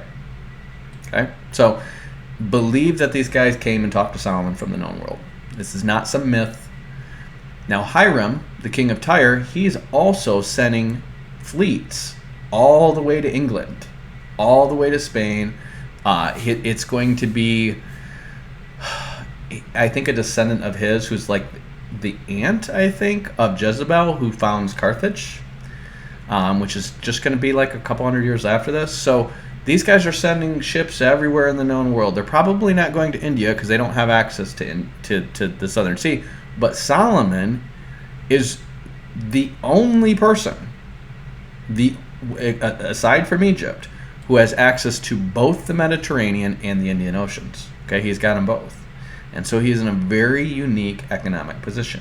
He can get the stuff he can get the spices from India and go up and trade it here and go get the tin from England to make bronze. He's got access. And that's why his men are going to do these things. And they're going to sail all the way around Africa. It says it's a 3-year journey. It takes 3 years to go all the way around. They're going to sail all the way around Africa. They're going to go to India. They're going to go to both ports. And by the time they're done, they're going to collect all kinds of goods. Okay? So Solomon sent word to Hiram. Now he's going to build a temple. You know that David my father was unable to build a house for the name of the Lord his God because of the wars which surrounded him until the Lord put them under the soles of his feet. But now the Lord my God has given me rest on every side. There is neither an adversary nor misfortune. Behold, I intend to build a house for the name of the Lord my God, as the Lord spoke to David my father, saying, your son, whom I will set on your throne in your place, will build a house for my name. So right here, I want you to look at this. This is not what God said to David. You go look at what he's saying, and you want to see your cross references. He said, your son, whom I will set on your throne in your place, will build a house for my name. That's not what the Lord says. The Lord says, when your days are complete and you lie down with your father, I will raise up a descendant after you. So this is not somebody who he's setting on the throne in David's place. This is somebody who God raises up after David is dead. Solomon was sitting on the throne when David was still alive. Who will come forth from you, and I will establish his kingdom, and he will build a house for my name, and I will establish the kingdom of his throne forever. I will be a father to him, and he will be a son to me when he commits blah, blah, blah. Okay? This is about Christ and the church. This is not about Solomon, but Solomon thinks it's about him. So when they say the wisest man who ever lived, you're like, most of the time. He does some stupid things sometimes. Am I saying that the Lord didn't want him to build a house in my name? No, I'm saying the Lord permits him to build a house in his name. But it's a foretype of the real thing. It was never, and that's why you want to know these things that they say. Like, be very specific. Your son who I set on the throne in your place, he will build a house for my name. That's not what the Lord says. That's why you want to read the word carefully, because the guys in the Bible will misread the word. Okay? Now therefore, command that they cut for me cedars from Lebanon. My servants will be with your servants, and I will give you wages for your servants according to all that you say. For you know that there is none among us who knows how to cut timber like the Sidonians. We're mountain people, dude. Then Hiram heard the words of Solomon and rejoiced greatly. He said, Blessed be the Lord today, who has given David a wise son over this great people. So Hiram sent word to Solomon, saying, I have heard the message that you have sent to me. I will do what you desire concerning the cedar and cypress and timber. Okay? Now, this Hiram, I read in a record by it's either Theophilus of Antioch or Tatian the Assyrian. And they're reading it from a Phoenician history. And this Phoenician history apparently is saying this Hiram gets a visit from King Menelaus, who is the guy who sacks Troy in the movie Troy. Okay? Or Agamemnon, I think it is. Agamemnon is the one who sacks Troy. Okay? So Troy gets sacked multiple times. It probably gets sacked in the days of the Danites first leaving Israel. It probably gets sacked in the days of Solomon or Solomon's descendants within a generation, or not Solomon, Samson. And the second sacking, which is basically the descendants of Samson that sack it, they actually call these people in Second Maccabees or First Maccabees 1 and 2 the Samsonines. The Samsonines. When they're writing to, it says they're writing to the Spartans and the Samsonines. So they know these people are descended from Samson. Okay? Anyways, he says to Hiram, this Hiram gets a visit from Agamemnon, which means Troy would have just got sacked around this time. And they keep talking about this in the days of like Justin Martyr and Tatian Assyrian and Theophilus of Antioch, because they're all around like 160 AD, about how the Bible is older than the Greek histories, and how, we know that this was hundreds of years after Moses, therefore Moses was much older than even their legendary characters, which are the guys who sacked, because Homer's the oldest writing they have. So he's like, their history only goes back to Homer, and we know that this happened in this time, and Moses was like 400 years before that. And how do we know that? Because that's how long it was by the time the temple's built. They say that. So he says, my servants will bring them down to Lebanon on the sea, and then we'll make them into rafts and go by sea to the place where you direct me, for I will have broken them up there, and you shall carry them away, and then you shall accomplish my desire by giving food to my household. In other words, I'm going to send some guys, they're going to log some ships on rafts to you and send them back with food, and we're good. So Hiram gave Solomon as much as he desired for the cedar and the cypress timber. So cedar and cypress timber, two different kinds of wood.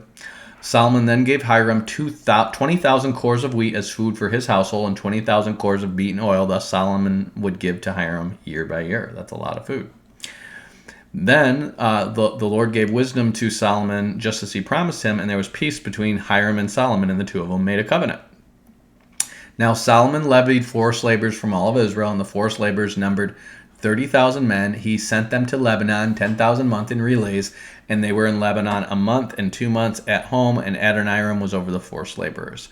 Now, according to Chronicles, these forced laborers come from all of the non-Israelite people that are in the land. There's only like 156,000 of them total, which is interesting because when Jeroboam takes over in northern Israel, he's the foreman over all these people. And so what he seems to do is convert all the foreigners into an army. That would be my guess, because how is he doing this with just the foreigners of Israel? It doesn't make sense.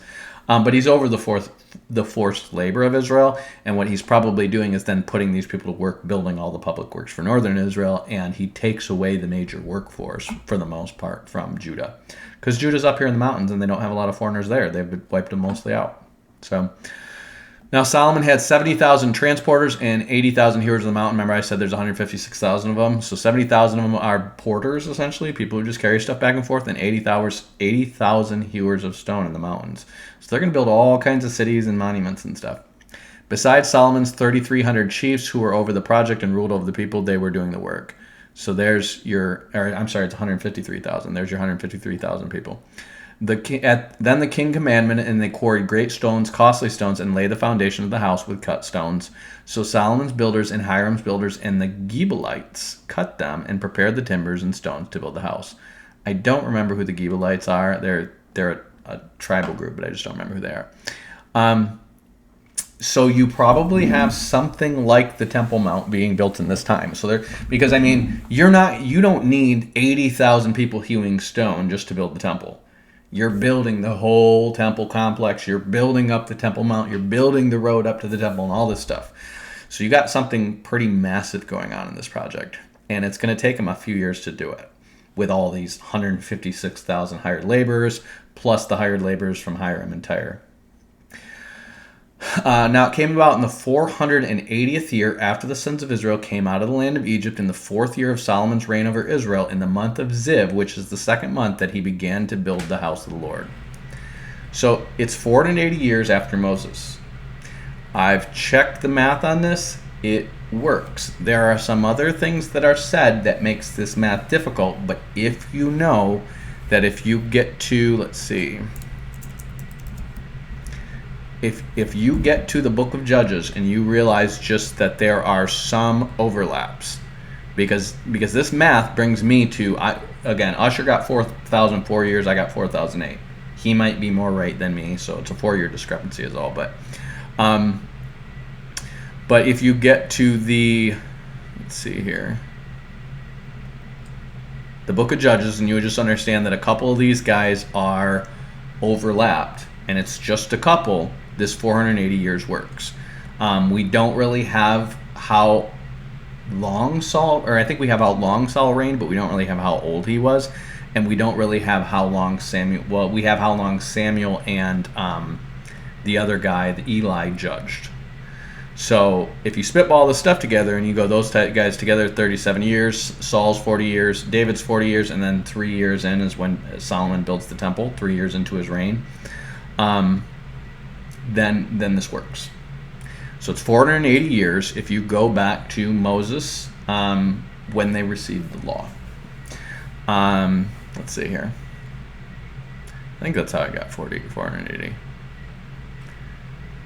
Could be mistaken, but I've done the math. You can get 480 years. So anyways, it says, as for the house which King Solomon built for the Lord, its length was 60 cubits, its width was 20 cubits, its height was 30 cubits. I'm sure there's some mystical, sacred Egyptian geometry in there, because he's probably getting counsel from the Egyptians. I don't know what that is, and I'm not going to try to find out. The porch in front of the nave of the house was 20 cubits in length, corresponding to the width of the house, and its depth along the front was 10 cubits. Also for the house he made windows with artistic frames. Against the wall of the house he built stories encompassing the walls of the house, both around the nave and the inner sanctuary. Thus he made side chambers all around. So these side chambers all around the temple are going to be like priest quarters and storage for stuff having to do with the offerings and the utensils and stuff like that. The lowest story was 5 cubits wide, and the middle was 6 cubits wide, and the third was 7 cubits wide. For on the outside he made offsets in the wall and of the house all around, in order that the beams would not be inserted in the walls of the house.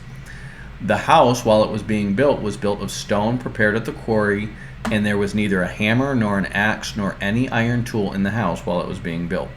The doorway from the lowest side chamber was on the right side of the house, and they would go up by winding stairs to the middle story, and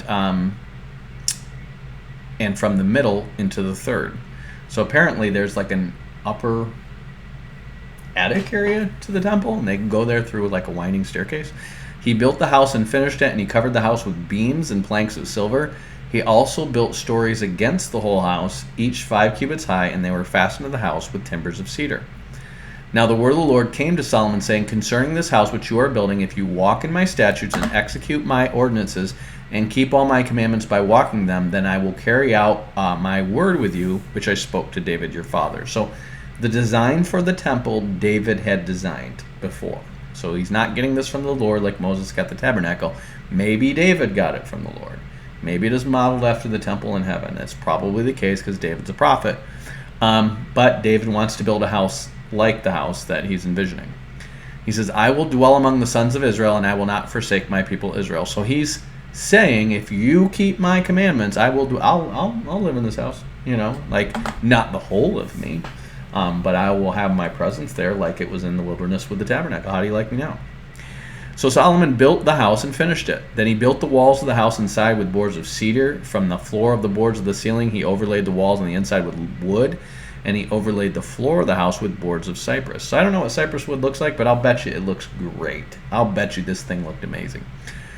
He built 20 cubits on the rear part of the house with boards from cedar and the floor to the ceiling. He built them for it on the inside of the inner sanctuary, even as the most holy place. The house that is the nave in the front of the inner sanctuary was 40 cubits long.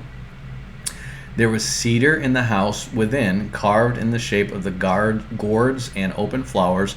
All was cedar. There was no stone seen. So the whole inside of the house is all overlaid with cedar. You don't see the stones at all.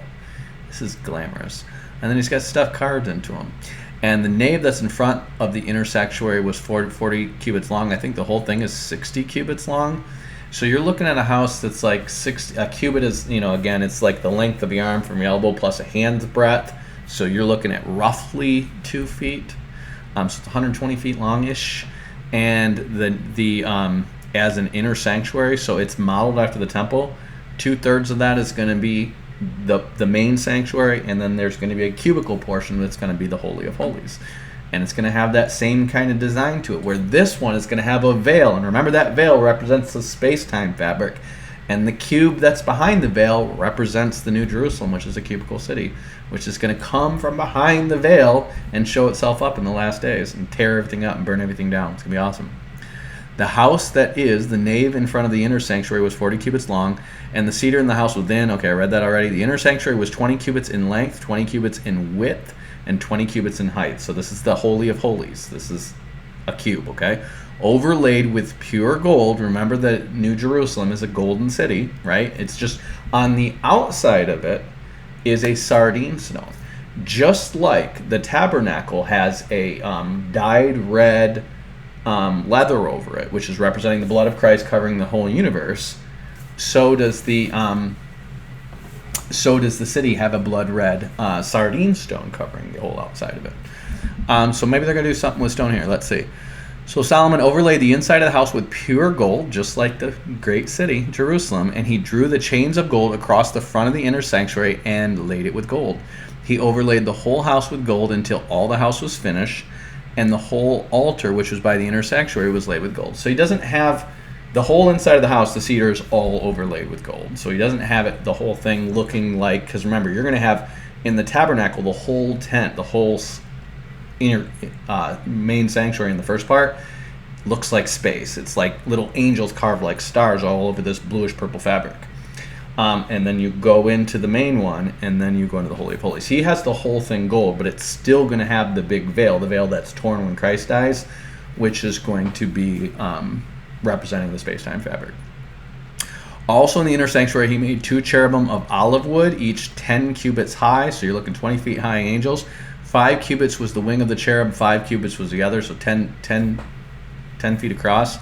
1 wing to the end of the other wing were 10 cubits. The other cherub was 10 cubits. Both of the cherubim were the same measure and the same form. The height of one cherub was 10 cubits, and so was the other cherub. He placed the cherubim in the midst of the inner house, and the wings of the cherubim were spread out so that the wing of one was touching one wall, and the wing of the other was touching the other wall. So their wings were touching each other in the center of the house. So they're spread out like this. Spread eagle.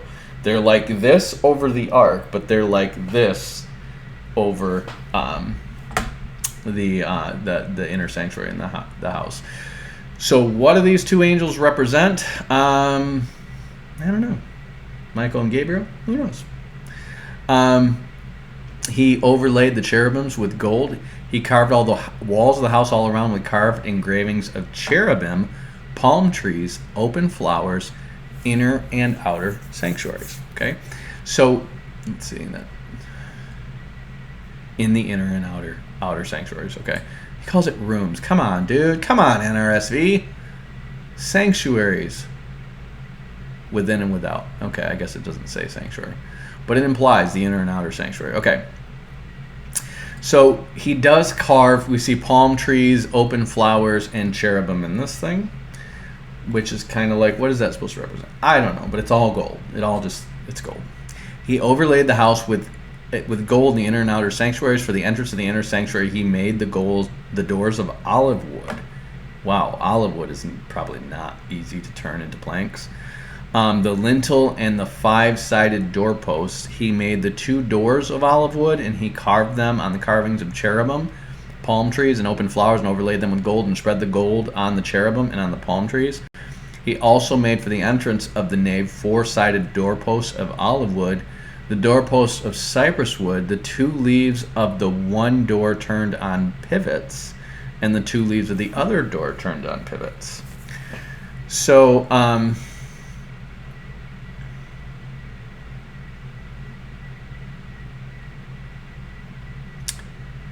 So it doesn't look like he has the veil that they had in the days of Jesus. He has, it looks like, 2 sets of double doors, because it says two leaves turning on pivots. That seems like 2 French doors or something like that he has on it. Not sure why it's like that, but who knows. He carved in it cherubim, palm trees, and open flowers. He overlaid them with gold, evenly applied in the engraved work. He built the inner court with 3 rows of cut stone and 3 rows of cedar beams. In the 4th year of the foundation of the house the house of the Lord was laid in the month of Ziv. So this is 484 years now after. In the 11th year, in the month of Bul, which is the 8th month, the house was finished throughout all its parts according to its plan. So he was 7 years. I'm sorry, it was 7 years in building it. So the 4th year, the foundation was built, and then the 11th year, he's finished building the house. So the total time he spends building this house, foundation and all, is 15 years. So with all that massive workforce he has, it's still 15 years to build this house. This thing is craftsmanship. And the guy who leads all this craftsmanship is the patron saint of the Freemasons, Hiram Abiff. They talk about him in Chronicles. He is a Danite. It's interesting. Now it came about in the 480th year after the sons of Israel came out of the land of Egypt, in the 4th year of Solomon's reign of Israel, in the month of Ziv. I think I read all that already. Now Solomon was building his own house 13 years, and he finished all his house. So he spends 15 years building the tabernacle, 13 years building his own house. So his own house is lavish. He's living in David's house until then. He built the house of the forest of Lebanon.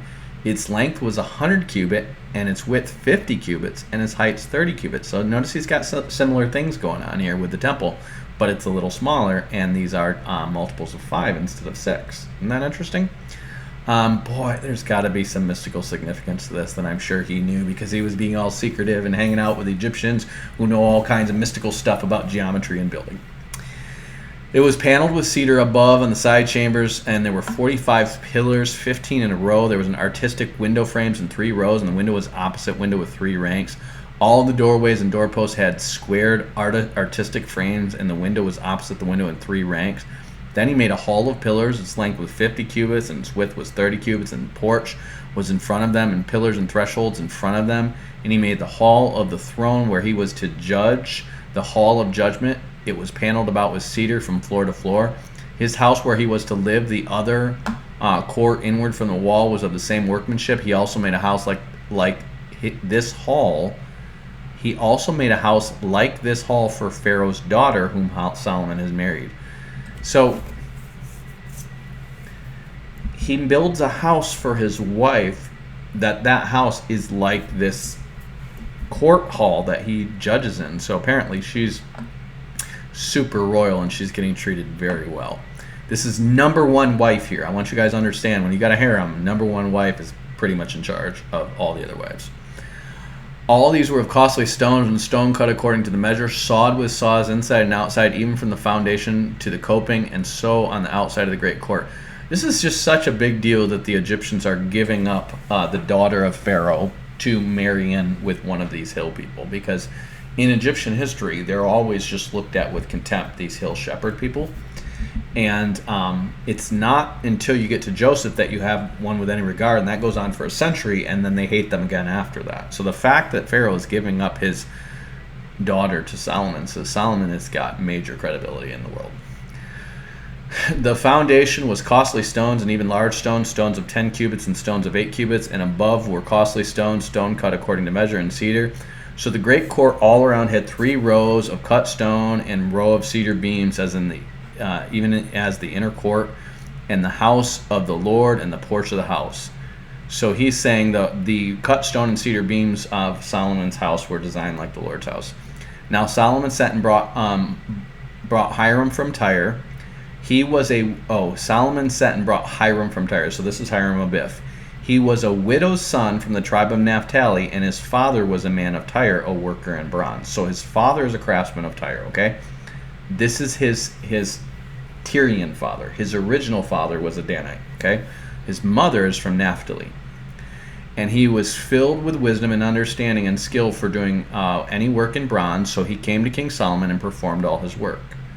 So he was a metal craftsman. He fashioned the 2 pillars of bronze. 18 cubits was the height of one pillar, and the line of 12 cubits measured the circumference of both. Holy crap. Measured the circumference of both. 12 cubits is about 25 feet in diameter. So these are pillars of bronze, 25 feet. That's huge. That is a huge diameter. So these pillars are fully made of bronze, it seems like. There's something going on here. And there's people who have said there's some kind of mysterious weights and levers thing going on here. I don't know. Like it's a sand thing that you can mysteriously make the ark disappear if it ever needs to skedaddle out. I don't know. Those are speculations. He also made 2 capitals of molten bronze to set on the tops of the pillars, and the height of one capital was 5 cubits, and the height of the other was 5 cubits. So these pillars are really made of bronze. I would assume it's hollow bronze, because solid bronze is just absurd. But even 25-foot diameter bronze tubes, that's so big. Like, how do you do that? I don't know. It's some trick. Like they're taking it and rolling it over and attaching it, and got some guys with their soldering irons and putting this I have no idea how they're doing this. There were nets of network and twisted threads of chainwork for the capitals, which were on the top of the pillars, 7, 1 for one capital and 7 for the other capital. And he made the pillars 2 rows round about the one was to cover the capitals that were on the top of the pomegranate, so he did for the other capital. Capitals which were on the top of the pillars of the porch were of Lilian design, 4 cubits. There were capitals on the 2 pillars, even above and close to the rounded projection, which was beside the network, and pomegranates numbered 200 in rows around the capital. So whatever these carved pomegranates are, there's 200 around these pillars. These pillars are massive. I'm trying to think, like, this is Solomon's porch, right? This is the big porch that comes out of the front of the temple. But it's got to be so huge for you to have 25-foot pillars in front of it. Thus he set up the pillars at the porch and the nave, and he set up the right pillar around it, and he named it Jachin, and the left pillar he named Boaz. Now Boaz makes sense to me because this is Boaz, and Ruth. This is their great progenitor, the son of Rahab the harlot, who married Ruth, and this is where the line of David comes from. This is where it attaches to the initial conquest of Israel, okay? So Boaz means strength or something like that. But Jachin, what is Jachin for? Like, I don't get the name Jachin, if it's in the Bible. You do have the children of Simeon. One is named Jachin. Maybe that's it. Because Simeon is in... No, it can't be that simple.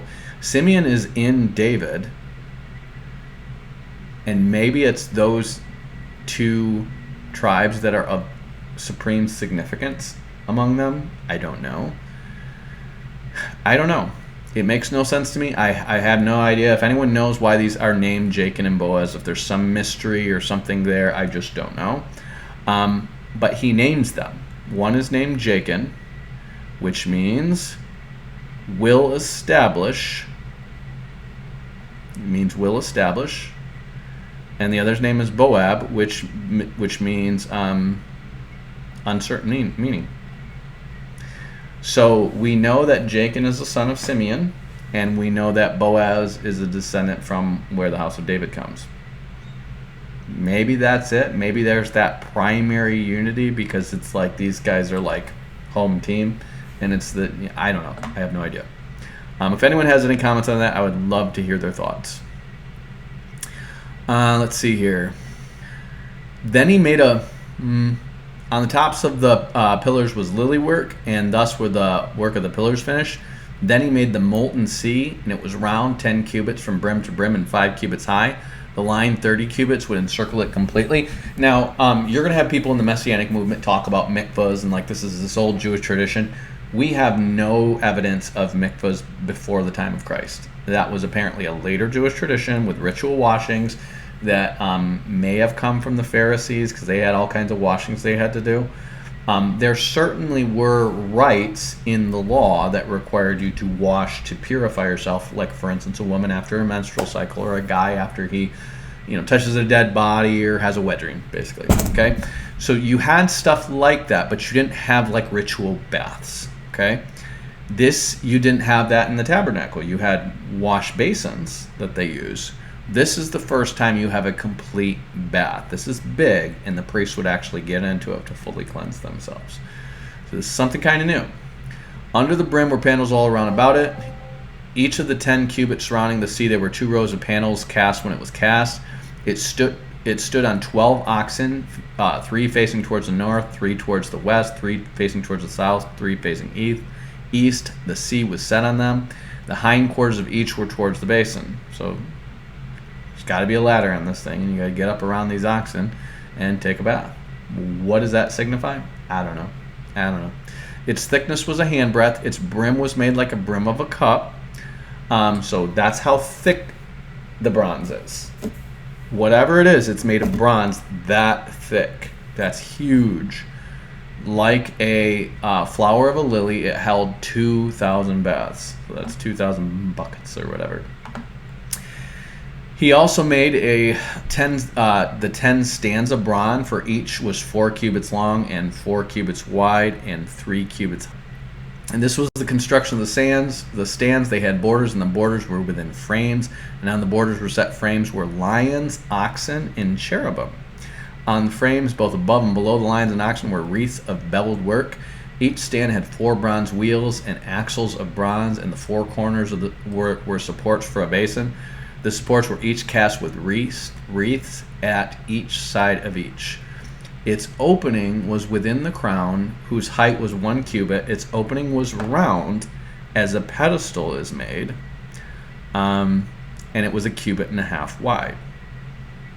And its openings, there were carvings and borders and 4-sided round about. The 4 wheels were underneath the borders. The axles of the wheels were in the stand, and the height of the wheel was 1.5 cubits. And the wheels were made of like a chariot wheel. Their axles were arms, and their spokes and their hubs were all cast. So apparently these things are moved around like chariots. You're probably tipping them back and rolling them. There were 4 supports at the 4 corners of each stand. The supports were the one piece of the stand. So this inner sanctuary these things are going to go is, what did I say, 60 cubits long? And you're going to have 10 of these things, and these are 4 cubits long. So they're going to be spaced out on one side of the temple. They're 4 cubits long and they're 60 cubits long. So 40 of those cubits are like they're big. They're taking up that room. And the 4 cubits were underneath the borders, and the axles of the wheels were on the stands, and the height of a wheel was 1.5 cubits, and the wheels were made like a chariot wheel. 4 supports on the top of the stand roundabout was 1 cubit high. On the top of the stand, it says the borders. It stays as its borders were of one piece with it. And on the surface of its stays and its borders, he carved cherubim, lions, and palm trees. Each had a space with wreaths all about, and in this way he made 10 stands, and all of them were cast alike with the same size and the same form. He made 10 basins of bronze. Each basin held 40 baths. So now he's making 10 basins, 10 wash basins. Each basin measured 4 cubits, and there was a basin for each of the 10 stands. So I think in the tabernacle they had a basin. He's making 10 basins. And he set 5 of the stands on the south side of the house, 5 on the north side of the house. Remember, it's facing, I think it's facing towards the east. So on the south and the north side, these are on the outside of the house. He set the sea on the southeast corner of the house. Hiram also made the pots, the shovels, and the basins. So Hiram finished all the work that he did for King Solomon in the house of the Lord. So he was a bronze smith. He didn't build, it doesn't look like he built the tabernacle or the temple itself. David designed the temple. He did all the metal work for the temple. So this is what's weird. The Freemasons have this guy as like their patron saint, because they consider him to be this master mason. But he doesn't do any of the masonry. He does the metal work for it. So it's kind of interesting that they mix that up when they're all about masonry. They should just read their Bible. The 2 pillars, the 2 bowls, and the capitals were on top of the pillars, the 2 lattice works to cover the 2 bowls and the capitals that were on top of the pillars, the 400 pomegranates and the 2 lattice works and the 2 rows of pomegranates for each lattice work to cover the 2 bowls with the capitals were on the pillars, the 10 stands, the 10 basins on the stands, the 1 sea and the 12 oxen underneath the sea, the pots, the shovels, the basins, and the vessels that Hiram made for King Solomon for the house of the Lord were of burnished bronze. In the plain of the Jordan the king cast them, and in the city ground between Succoth and Zarethan. So he apparently has a city, because these things are so big that he's making of bronze and he's casting them. So it's like when you cast something, you have to make a mold for the shape of the thing. You pour the bronze into it, and then you smooth it all out when you're done, and then you polish it. Okay. So apparently, this is in the Jordan, in the plain of the Jordan. They're making this big space where they can make all this stuff between Succoth and Zarethan. Solomon left all the vessels unweighed because there were so many of them. The weight of the bronze was not determined. It was a ton. I mean, those pillars alone. If that's just like a handbreadth thick bronze, like how are they making this? I mean, I don't get how they're doing this. Maybe they're making these tubes, like literally, maybe they're making a trench and they're just pouring the bronze in and then pulling it out once it's hardened. I don't know how they're doing this, but this is crazy. So Solomon made all the vessels that were in the house of the Lord, the golden altar, the golden table for the bread of the presence. So these 10 stands apparently aren't for the bread of the presence. There's a golden table he's got for it now. The lampstands of pure gold, 5 on the south side and 5 on the north, in front of the inner sanctuary. The flowers and the lamps and the tongues were of gold. The cups, snuffers, and basins and dishes for incense, the fire pans of pure gold, the sockets for the doors of the innermost part of the house, the most holy place, and for the doors of the nave of the temple of gold. Thus all the work that King Solomon did in the house was finished. Solomon brought in the things that David his father had dedicated, the silver, the gold, and the vessels, and stored them in the treasuries of the house of the Lord. So typically those treasuries of the house of the Lord is going to be money that is going to be left for the repairs of the house and probably for feeding widows and orphans. So that's a bunch of money that David dedicated. So this stuff that they're building, I was mistaken about the 10 stands. It means nothing. They just have one stand where they're going to have a stack of the bread of the presence on it. And I think there's 7 loaves on it. And the bread of the presence is a showbread. This is actually the right way you would translate it. And then you're going to have the menorah on the other side. That represents the Holy Spirit. One represents Christ. One represents the Holy Spirit. And you have to go through Christ and the Holy Spirit to get before the throne of God. That's why it looks the way it looks.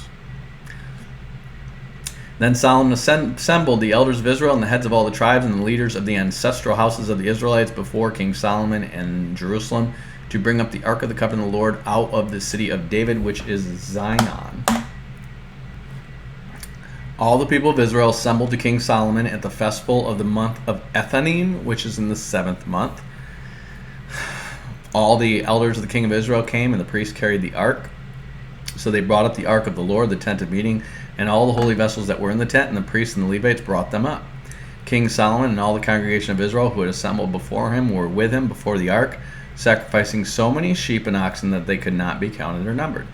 Then the priest brought the ark of the covenant of the Lord to its place in the inner sanctuary of the house in the most holy place underneath the wings of the cherubim. For the cherubim spread out their wings over the place of the ark, so that the cherubim made a covering above the ark and its poles. The poles were so long that the ends of the poles were seen from a holy place in the front of the inner sanctuary, but they could not be seen from the outside, for they are there to this day. There was nothing in the ark but the 2 tablets of stone that Moses had placed at Horeb, where the Lord made a covenant with the Israelites when they came out of the land of Egypt. And when the priests came out of the holy place, the cloud filled the house of the Lord, so that the priests could not stand to minister because of the cloud, for the glory of the Lord filled the house of the Lord. Then Solomon says, the Lord has said that he would dwell in thick darkness. I have built you an exalted place, a place for you to dwell forever. So the Lord, this is God in infinity, where he is. It's thick darkness because there's nothing outside of him. He's a consuming fire that dwells in that thick darkness. But he built him an exalted house, a place for him to dwell forever. He knows the condescension. Then the king turned around and blessed the assembly of Israel, where all the assembly of Israel stood. He said, Blessed be the Lord, the God of Israel, who with his hand has fulfilled what he promised with his mouth to my father David, saying, Since the day I brought my people out of the hand of Israel, I have not chosen a city of any of the tribes of Israel in which to build a house that my name might be there, but I have chosen David to be over my people Israel. My father David had in mind to build a house for the name of the Lord, the God of Israel. But the Lord said to my father David, You did well to consider building a house for my name. Apparently that's in 2 Chronicles he says that. Or in 2 Chronicles he said that. So what I read was he said, Did I ever ask anyone to build a house for me? That's what I read. So I don't know where he's getting this from. Nevertheless, you shall not build the house, but your son, who shall be born to you, shall build the house for my name. So again, all this seems to be misquotes of what God actually said to David as is recorded in Scripture. Now the Lord has upheld the promise he has made, for I have risen in the place of my father David. I sit in the throne of Israel, and as the Lord promised, and I have built a house for the name of the Lord, the God of Israel. There I have provided a place for the ark, which is the covenant of the Lord, which he made with our ancestors when he brought them out of the land of Egypt. Then Solomon stood before the altar in the presence of all the assembly of Israel and spread out his hands to heaven. He said, O Lord God of Israel, there is no God like you in heaven above or on earth beneath, keeping covenant and steadfast love for your servants who walk before you with all their heart. The covenant that you kept for your servant, my father David, as you declared for him, you promised with your mouth and have this day fulfilled with your hand. Therefore, O Lord God of Israel, keep for your servant, my father David, that which you promised him, saying, There shall never fail you a successor before me to sit on the throne of Israel, if only your children look to their way to walk before me as you have walked before me. So he's saying, David, if your children walk before me, there will never fail anyone from the throne of Israel. In other words, nobody's going to be able to take you by force. The only ones who can screw this up is you. Therefore, O God of Israel, let your words be confirmed, which you promised to your servant, my father David. But will God indeed dwell on the earth? Even heaven and the highest heaven cannot contain you, much less this house that I have built. So that's what this says. The King James is going to say, even heaven and the heaven of heavens cannot contain you. Now, they understood, because I was reading this in Philo. Philo was written around the time of Christ. They understood that outer space is not the same as the sky. They understood that it was really cold, because they go, the higher you go up, the colder it gets. So outer space is really cold. And they understood that the sun, when it shines here, you feel its heat. But when you're in a shadow, you don't feel its heat. So they understood that space is cold and only the sun gives you heat. Okay? This is not rocket science to figure this stuff out. Okay? They understood that the earth was round. You have Philo talking about this, how, yeah, there were some people who thought that the earth were flat back in the day, but they were silly. Okay? We understand that the earth is round. The heaven of heavens was considered the third heaven. Okay, so you have the heaven and the heaven of heavens cannot contain you. So the heaven of heaven, it's above the abovesies. Okay, so the abovesies is the two heavens, earth and outer space, or sky and outer space, and the third heaven is that. Even that can't contain you, much less the house that I have built. God is bigger than everything in the creation, including the third heaven. Yet you have respect unto prayer of thy servant and his supplication, my God, to hearken unto the cry of thy people, which thy servant prays before thee today. That thine eyes may be open towards this house day and night, and towards the place which thou hast said, my name will be there, that thou mayest hearken unto the prayer which my servant shall make towards this place, and hearken thou unto the supplication of thy servant and thy people Israel, when they shall pray towards this place, and hear thou in heaven the dwelling place, when thou hearest, forgive. They got God dwelling among them, and yet they still turn away from him. This is crazy. If any man trespass against his neighbor, an oath laid upon him will cause him to swear, and an oath come before thine altar in this house. Then hear thou in heaven, and judge thy servants, condemning the wicked, and bring his way upon his head, justifying the righteous, to give him according to this righteousness. So this is where, in the time of Jesus, they're going to get the thing about saying, if you swear by the altar, but not by the gold on the altar, this is stupid, okay? When thy people Israel are smitten down before the enemy, because they have sinned against thee, and shall turn again and confess thy name, and pray and make supplication unto thee in this house, then hear thou from heaven, and forgive the sin of thy people, and bring them again to the land which you gavest to your fathers. when heaven is shut up, and there is no rain because they have sinned against me. If they pray towards this place and confess thy name and turn from their sin, when thou afflictest them, then hear thou in heaven and forgive the sin of thy servants and of thy people Israel, that thou teach them the good way in which wherein you should walk, and give rain upon thy land which thou hast given to the people in inheritance.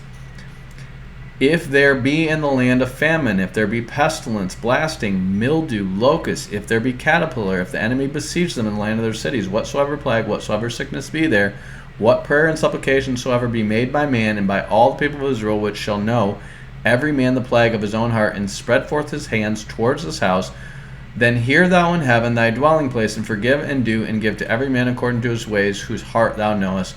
For thou, even thou only, knowest the hearts of the children of men, that they may fear thee all thy days, that they live in the land which you gave to your fathers. Moreover, concerning a stranger that is not of thy people, but cometh out of a far country for thy name's sake, for they shall hear of thy great name and thy strong hand and of thy stretched out arm, when he shall come and pray towards this house, hear thou in heaven in thy dwelling place, and do according to all that that stranger calleth to thee for, that the people of the earth may know thy name to fear thee, as do the people of Israel, and they may know that this house which I have builded is called by my name.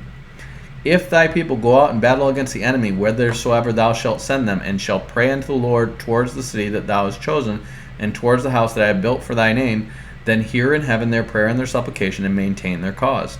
If they sin against me, for there is no man that sinneth not, and thou be angry with them, and deliver them to the enemy, so that you carry them away captive into the land of the enemy, far or nearer.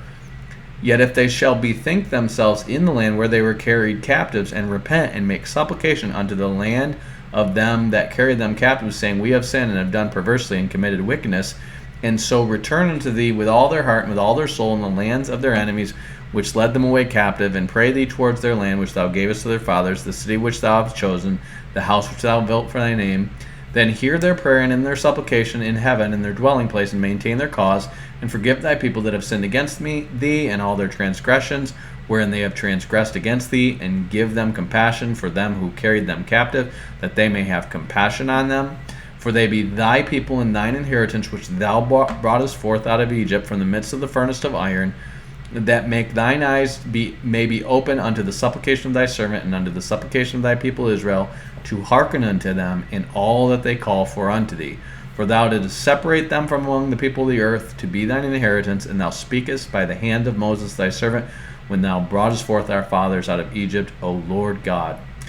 And it was so, that when Solomon made an end of praying this prayer and supplication unto the Lord, he arose from before the altar from kneeling on his knees, and his hands were spread for heaven, and he stood and blessed all the congregation of Israel with a loud voice, saying, Blessed be the Lord, which has given rest to his people Israel, according to all that he promised. There had not failed one word of all his good promise, which he promised by the hand of Moses his servant. The Lord our God be with us, as he was with our fathers. Let him not leave us nor forsake us, that he may incline our hearts unto him, to walk in his ways, to keep his commandments and his statutes and his judgments, which he commanded of our fathers. And let these words wherewith I have made supplication before the Lord be nigh unto the Lord our God day and night, and he maintain the cause of his servant and the cause of his people at all times, as the matter does require. That all the people of the earth may know that the Lord is God, and that there is no one else. Let your heart therefore be perfect with the Lord our God, and walk in his statutes, and to keep commandments, as at this day. And the king and all Israel was with him, offered sacrifice before the Lord. And Solomon offered a sacrifice of peace offerings, which he offered unto the Lord 22,000 oxen and 120,000 sheep. That's a lot. 120,000 oxen and 120,000 sheep. Now, what is this? This is a barbecue he is putting on for all of Israel, sacrificing all these animals. When you hear they sacrifice all these animals for the Lord, all the people are eating this food. This is a massive, massive barbecue he's putting on for all the people of Israel. Remember, there's probably 15 million of them. That's the ballpark of how numerous they are. At least 7 million, I would say. But there's probably closer to like 7 to 10 million, at least. So he is taking whole oxen and whole sheep and just having one massive barbecue going on. And this is probably going on for a while before everyone gets food. The same day did the king hallow the middle of the court that was before the house of the Lord, for there he had burnt offerings and meat offerings and the fat of peace offerings, because the brazen altar that was before the Lord was too little to receive the burnt offerings and the meat offerings and the fat of the peace offerings. And at that time Solomon held a feast, and all Israel with him, a great congregation, from the entering in of Hamath, all the way up here, to the rivers of Egypt, all the way down here, before the Lord God, 7 days, 7 days, and 7 days, even 14 days. So for 2 weeks, he is having a barbecue for everybody. It's a 2-week, everybody takes them 2 weeks off to have this massive barbecue for 2 weeks while we just give offerings to the Lord.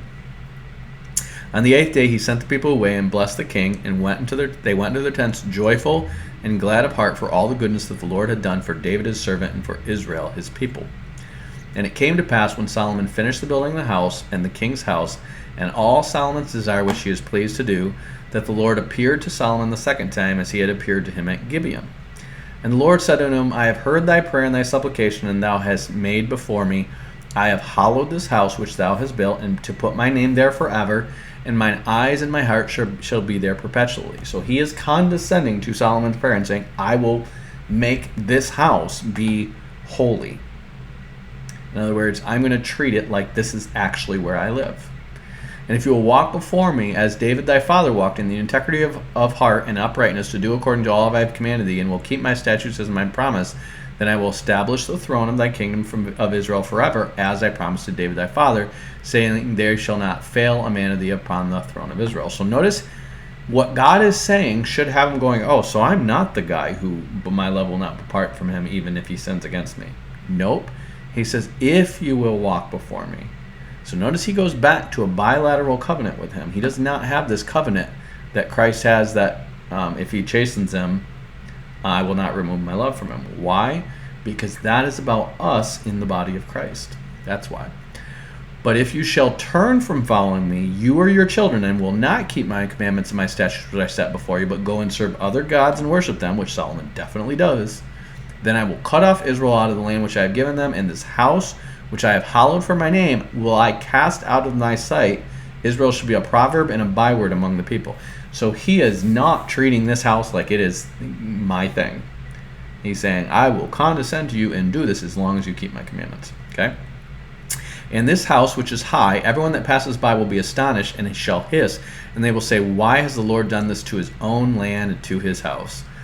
And they shall answer, because they forsook the Lord their God, and brought forth their fathers out of the land of Egypt, and have taken upon other gods, and have worshipped them, and served them. Before hath the Lord brought upon them this evil. And it came to pass at the end of 20 years, when Solomon had built the 2 houses of the Lord and the king's house. Now Hiram the king of Tyre had furnished Solomon with cedar trees and fir trees, and with gold according to all his desire. That then King Solomon gave Hiram 20 cities in the land of Galilee. So Solomon is now probably close to 40. Okay, it's been 20 years since he started working on this, plus 3 years before he started. So if he was a teenager, he's probably 40 by now. Okay? And Hiram he has been paying Hiram year after year for all the labor and all the help he's been getting. And now he's like, I'm going to give you something. I'm going to give you 20 cities in the land of Galilee. So that's the land surrounding the Sea of Galilee. He's giving to Tyre. He's giving him 20 cities here. Here you go. That's for you. He's expanding the territory of Tyre to have a bunch of cities around it. Now, Tyre is mostly a seafaring people that are merchants of the sea, and they do have lands around them, but it's not huge. So he's basically saying, here is a chunk of inland stuff. You can start farms. You can do all this stuff. This would be great. Your people might want to live inland. And Hiram's just like, And so he came out from Tyre to see the cities which Solomon had given him, and they pleased him not. And he said, what are these cities which you have given me, my brother? And he called them the land of Kabul to this day. Why did he call them Kabul? Because Kabul means sterile, the sense of limitation. So they weren't great cities, apparently. He thought they were good, and he's like, well, that's where you live. I'm not going to take my prime cities from my people. These are cities we took from the Canaanites, and not many people live in them. So I want to give them to you and your people. I'm trying to be cool, dude. I know you cities. So, and Hiram sent to the king 60 talents of gold, or 60 talents of gold. So 6 times 20, 120 talents of gold. That's a lot of munties. So just so we know, because we're going to be counting up a lot of talents of gold here, a talent of gold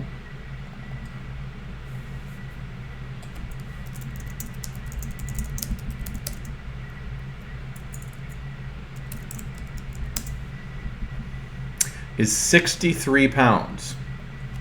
So 63 pounds is, in today's dollars, this is what this gold is worth, 2680 plus, or times, that's an ounce, so 16 ounces in a pound, times 63 pounds is 1 talent of gold. So a talent of gold is 2.7 million today, and he gives them 120 of those. So he was like, here, Solomon, here's $320 million worth of gold in today's standards. So when they say stuff like gold was so plenteous to these guys that they didn't even use silver for money in Israel, they're so rich, $324 million worth of gold he just gives to Solomon. Here you go. This is just like a tribute, because I like you. And this is the reason the levy which Solomon raised. Now remember, that's what he gives them, 60 talents. Solomon's wages are going to be in 1 year 666 talents. It's billions per year that he makes. So he's Elon Musk times 100, basically. This is the reason why the levy King Solomon raised for to build the house of the Lord and his own house at Milo and the wall of Jerusalem and Hazor and Megiddo and Gezer. For Pharaoh king of Egypt had gone up and taken Gezer and burned it with fire, and slain the Canaanites that dwell in the city, and given it for a present to his daughter, Solomon's wife. So apparently Pharaoh's like, I'm going to go kill some people in your land and kill some Canaanites that live there. And here you go. And he gives to a present for Solomon and his wife. So now Pharaoh's running up there doing some stuff because he's like, we're related now, so I'm going to kill Canaanites in your land. And Solomon built Gezer and Beth-horon the Nether, and Baalath and Tadmor in the wilderness of the land, and all the cities of store that Solomon had, and the cities for his chariots, and the cities for his horsemen that Solomon desired to build in Jerusalem and in Lebanon, and all the land of his dominion, and all the people that were left of the Amorites, Hittites, Perizzites, Hivites, and Jebusites, which were not of the children of Israel. Their children that were left them in the land, whom Israel also were not able to utterly destroy, upon those Solomon levied tribute of bondservants until this day. So all the people doing all the building, the public works projects and stuff like this, you guys are going to basically do slave labor. How do you like me now? But the children of Israel, Solomon did not make bondmen, but these were men of war, and his servants, and his princes, and his captains, and his rulers of his chariots, and his horsemen. These were the chief of the officers that were over Solomon's work, 550, which bear rule over the people that wrought in the work. But Pharaoh's daughter came up out of the city of David into her own house, which Solomon had built for her. He built in Milo. So, Beth Milo, apparently Shechem. So Shechem, this is the old city that Simeon and Levi went and stabbed everyone in, and this is the city he tries to rise up again and be king over Israel in the days of Gideon, because he has a son there. He's going to build that city up as his Egyptian wife's own city with her own house there. So you're my wife. We come and have I don't know. We hook up once in a while, and otherwise you're just going to live in Shechem. Okay, you're going to have your own house there. That's great. Your king killed a city for a gift for you. You're going to kind of have your own little turf in Israel, but you're number one wife. Don't let anyone forget that. You were my first love.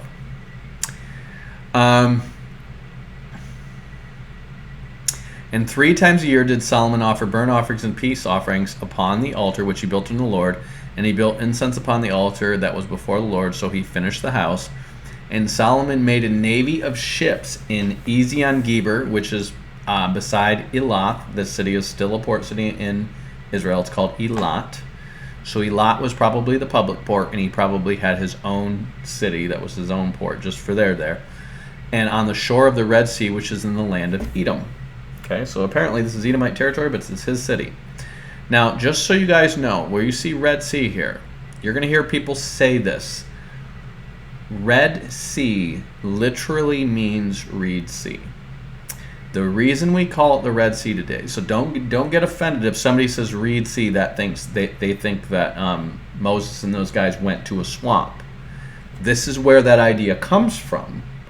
But the actual name of the Red Sea, and we know Elian Gezer is on the Red Sea, the real name for it is the Reed Sea. And the reason it's called the Red Sea is because, now it probably had reeds once upon a time. I don't know exactly how reeds grew in the salt water, but it was called the Reed Sea. And then it gets called the Erythraean Sea, which is where the country Eritrea gets its name, after a king or a guy who was like a lord or a prince or something like that of Persians who had like a port community there. I think it was on the Eritrean side, so that's why Eritrea gets its name after this guy. And they thought the name Eritrea, before they knew it was an actual guy it was named after, because there's Greek historians that have this.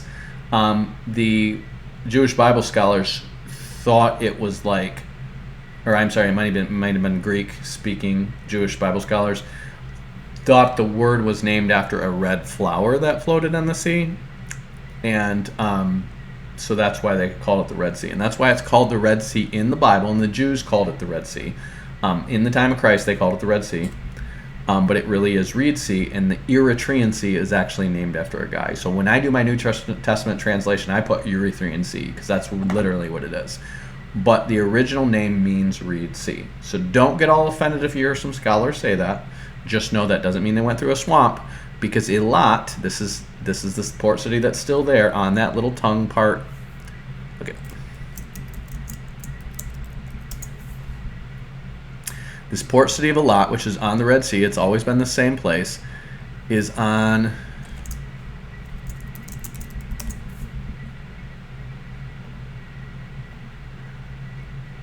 the southern tip of Israel right here on the Gulf of Aqaba. Aqaba, Jordan is right on the other side of it, on the other side of the border, and it's always been there. It's always been there. They know this is the Red Sea. Okay, so when they say they crossed the Red Sea, that's this. This is the sea that Eilat is on. Okay, and Hiram sent the navy and his servants, shipmen that had knowledge of the sea, and the servants of Solomon. And they came to Ophir and fetched gold from there, 420 talents, and brought it to King Solomon. Now remember, they sent 420 talents. This other guy gave him 6 talents of gold. So now we're up to 560 talents. He's so loaded. And when the Queen of Sheba heard of the fame of Solomon concerning the name of the Lord, she came to prove him with hard questions. And she came to Jerusalem with a very great train, with camels that bear spices, and very much gold and precious stones. And when she had come to Solomon, she communed with him of all that was in her heart. And Solomon told her of all her questions, and there was not anything hid from the king which he told her not. And when the Queen of Sheba had seen Solomon's wisdom, and the house that he had built, the meat of his table, and the sitting of his servants, and the attendance of his ministers, and their apparel, and his cupbearers, and the ascent by which he went up to the house of the Lord, there was no more spirit in her. Like, she's in awe of this dude. And she said to the king, it was a true report which I heard in mine own land of thy acts and of thy wisdom.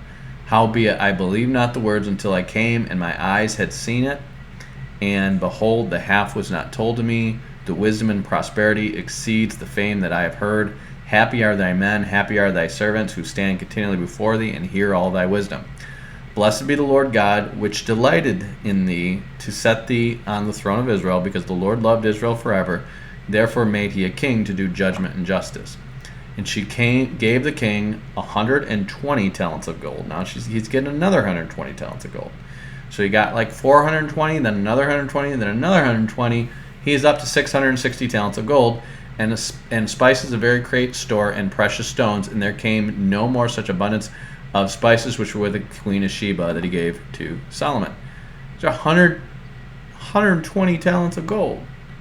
It's like, here's another 350 million bucks worth of gold. Thanks. And the navy of Hiram also brought gold from Ophir, plenty of almug trees and precious stones. And the king made of the almug trees pillars of the house of the Lord, and of the king's houses, and the harps, and the psalteries, and the singers. There came no such almug trees that were seen in his day. So these almug trees, I think, make like resin for some kind of like myrrh or something like that. And Solomon gave to the queen of Sheba all her desire, whatever she asked, besides that which Solomon gave her of his royal bounty. So she turned and went to her household with 3 servants. Now the weight of gold that came to Solomon in 1 year was 636 talents of gold. Besides that, he had of the merchantmen, of the traffic of the spice merchants, and of all the kings of Arabia and the governors of that country. And the king Solomon made 200 targets of beaten gold. I think these are shields of beaten gold. And the gold and 600 shekels of gold went into 1 target. That's huge. And he made 300 shields. Oh, these are the shields. Shields of beaten gold. 3 pounds of gold went to 1 shield. So 1 shield is worth like $10 million. And he put them in the house of the forest of Lebanon. Moreover, the king made a great throne of ivory and overlaid it with the best gold. The throne had 6 steps, and the top of the throne was round about him, and there was 6 stays on either side of the palace of the seat, and the lions stood beside the stays. And 12 lions stood there on one side, and upon the other 6 steps, and there was not like any made in the kingdom. And all King Solomon's drinking vessels were of gold, and the vessels of the house of the forest of Lebanon were pure gold, none were silver. It was nothing accounted in the days of Solomon. For the king at sea sent... For the king had at sea a navy of Tarshish with the navy of Hiram. Once in 3 years came the navy of Tarshish, bringing gold, silver, ivory, apes, and peacocks. So the navy of Tarshish at this time would have counted Spain and England, but this is probably on the shores of Spain. And then the navy of Hiram is at Elat. So he's got 2 navies. He's got one for the Mediterranean and one for the Indian Ocean. Okay. And they're bringing him all kinds of gold and stuff. Now, we want to look at these places. Ophir.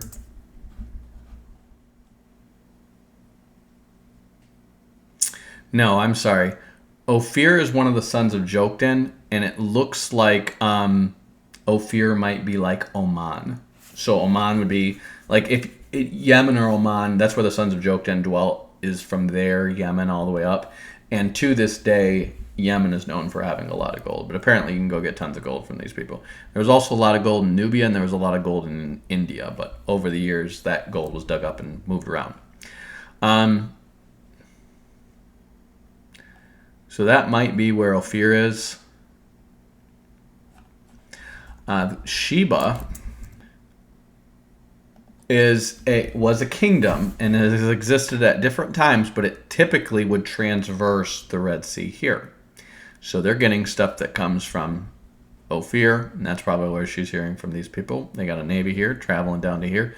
And Axum would have been the capital of what was called Ethiopia or Cush.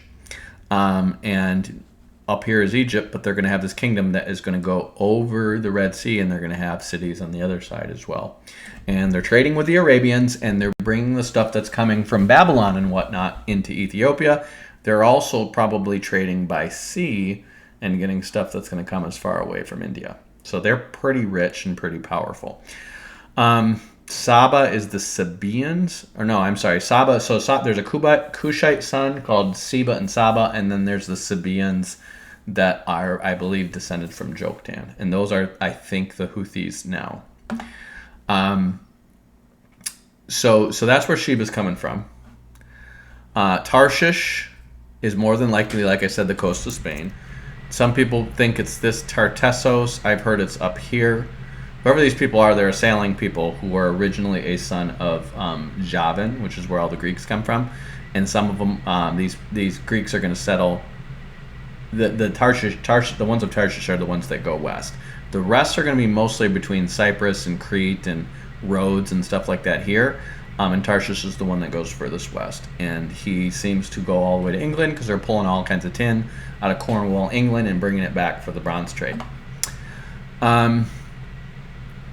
And this is known for a while. This is like 1000 BC. They've got records of this stuff. So this would be around the time of Solomon. So he's got big time navies, and they're going around and they're going around Africa and getting all kinds of stuff from Africa too. And it says, so they're bringing gold, silver, ivory, apes, and peacocks. And I'm pretty sure apes and peacocks are coming from Africa, so is ivory. I don't think there's a lot of elephants running around in Canaan. So Solomon exceeded all the kings of the earth for riches and wisdom, and all the earth sought to Solomon to hear his wisdom, and God put it in his heart. And they brought every man his present, vessels of silver, vessels of gold, and garments, and armor, and spices, and horses, and mules, a rate year by year. And Solomon gathered together chariots and horsemen. So a sign which he just has from his merchants, because he's got a massive merchant marine that's bringing things from afar that he's obviously selling to the regional kings and the nobles and all that stuff, right? But now he's gathering together chariots and horsemen, and he had 1,400 chariots and 12,000 horsemen, which he bestowed in the cities for the chariots with the king of Jerusalem. So those are his own chariots. And the king made silver in Jerusalem as stones, and cedar to be as the sycamore trees that are in the vale for abundance. In other words, they're so common, it's a stone. And Solomon had horses brought out of Egypt and linen yarn. They're growing linen in Egypt, and that's you're going to make all your priestly garments out of linen. But it also is very great if you live somewhere hot, because it wicks. It's a great garment for wick. It's awful for wrinkles, but I have a linen shirt, and it's great for wicking. It's awful for wrinkles. You got to iron it a lot. And yarn at a price. And a chariot came up and went out of Egypt for 600 shekels of silver. So now remember how much gold he has. He doesn't need this money, but he is working the system. He buys a chariot for 600 shekels of silver and a horse for 150. So for all the kings of the Hittites and the kings of Syria, did they bring them out by their means. So he's getting at a pretty, remember how much money he has. Silver is as stones, it's so cheap. And here's 600 shekels of silver. Just so you know, for an average person, this is throughout human history in general. A shekel of silver is like a day's wages for a hired day laborer, okay? Not somebody who's of means, okay? So this is like the wages of somebody who is the very lower middle class, okay? That's how much 600 shekels of silver is. A chariot is basically a car. The horse is 150. So essentially, you've got a car for 100. It's like they're so rich in America that your average person can buy a car for whatever. A poor person, let's say 30, 40 grand or whatever. But these are rare in this day. And so he's selling them to the kings of the Hittites. Remember, the Hittite empire has fallen apart. But there's still Hittite kings over small city-states in Anatolia, and the kings of Syria. So these are the Arameans. Okay, and these are the guys that are keeping the Assyrians and Ararat hemmed in so that they can't grow, because they're going up against guys with chariots. And when you've got a bunch of chariots, you can put up a good fight, because you can run by them with chariots shooting bows at them at their lines before their armies even get near you. You can put up quite a fight with the chariot horde, okay? And so what he is doing is he's strengthening all his all his neighbors to the north militarily against anyone who could potentially take over Mesopotamia and dominate it. So the Arameans and the Hittites are strong enough to remain independent from Urartu and Assyria. And Babylon is down beneath them, so they can press on Babylon, so nobody ever grows to be a superpower out of Babylon. So he's keeping all his enemies down, and he's keeping his friends rich and his enemies rich, and in time he'll find out which is which. He's Tony Stark. And that's how he's rolling. He has got a massive merchant marine going. He's got no problems militarily. He's crushing on every possible front here. And this guy, look at it. I just want to show you how much, remember how much a talent of silver is, okay? 2680 times 16 is a pound, times 63 is a talent, times $1.8 billion a year is this guy's walk around money. $1.8 billion a year. Who is the richest man alive today? Elon Musk is worth $239 billion. So I take that back. He's not as rich as Elon. Elon Musk is richer than Solomon. Holy crap. So Elon Musk is worth $239 billion. If Solomon's making that much a year, he's worth $80 billion by the end of his life. So I take that back. Solomon is super rich, but Elon Musk could buy 4 Solomons. If you guys think there's a wealth disparity problem in the world right now, Elon Musk could buy 4 Solomons. Jeff Bezos could buy 3 Solomons. Bernard Arnault, the CEO of LMVH, I don't even know what that is, luxury goods company. He could buy 2 3/4 Solomons. Mark Zuckerberg could buy 2 Solomons. Bill Gates can buy 2 Solomons. Larry Ellison, founder of Oracle, $156 billion, he can buy 2 Solomons. Warren Buffett can almost buy 2 Solomons. Larry Page, the co-founder and board member of Google, $148 billion, he could buy 2 Solomons. Steve Ballmer could almost buy 2 Solomons. He is the one of Microsoft's earliest employees. Sergey, he's Google exec. So if you guys think there is a major wealth disparity with the people in these software companies having way too much money and power, 2, not owners, not founders of Google and Microsoft, but 2 of them who are hirelings of the founders of Microsoft and Google are worth 2 Solomons today. Almost. Like about 1.8 Solomons. And he's 51. That's how much Solomon was worth by 70. He's 68. So if you think there's a wealth disparity, and notice like everybody but Warren Buffett, who owns real estate and tons of just different companies and stuff like that, and this guy, luxury goods company, the rest of them, this guy, Amazon, the rest are all software guys, except for Elon Musk. This is absurd. So I used to think like Solomon was so rich, richer than the richest man today. I'm sorry. Let me scratch that. By today, Solomon would be in the top 20 richest men. So that's impressive. But holy crap, have people gotten rich in the past. And most of these guys, listen, when I was in college, I think it was college, Bill Gates was the richest man in the world at 40 billion. He's quadrupled that since I was in college. So over the past 20 years, he's quadrupled that. So if you don't think software companies have you by the junk, they have you by the junk. They're just going to keep raising their prices until we all die, basically. So the world is awful, but Solomon was super rich, and then he's going to start screwing up with his many wives. Many women, Moabites, Ammonites, Edomites, Zidonians, and Hittites. Lots of ladies. 1,000 ladies is going to mess this guy up. But before he gets into 1,000 ladies that are going to mess this guy up, and I'm sure the Shulamite is probably the last one, and he doesn't get any more in his harem after that. I doubt it. He has a problem. Like, I get it, it's status symbol, but he has a problem. He's going to start worshiping Ashtoreth and Chemosh, which I think Chemosh is the Ammonite version of Marduk.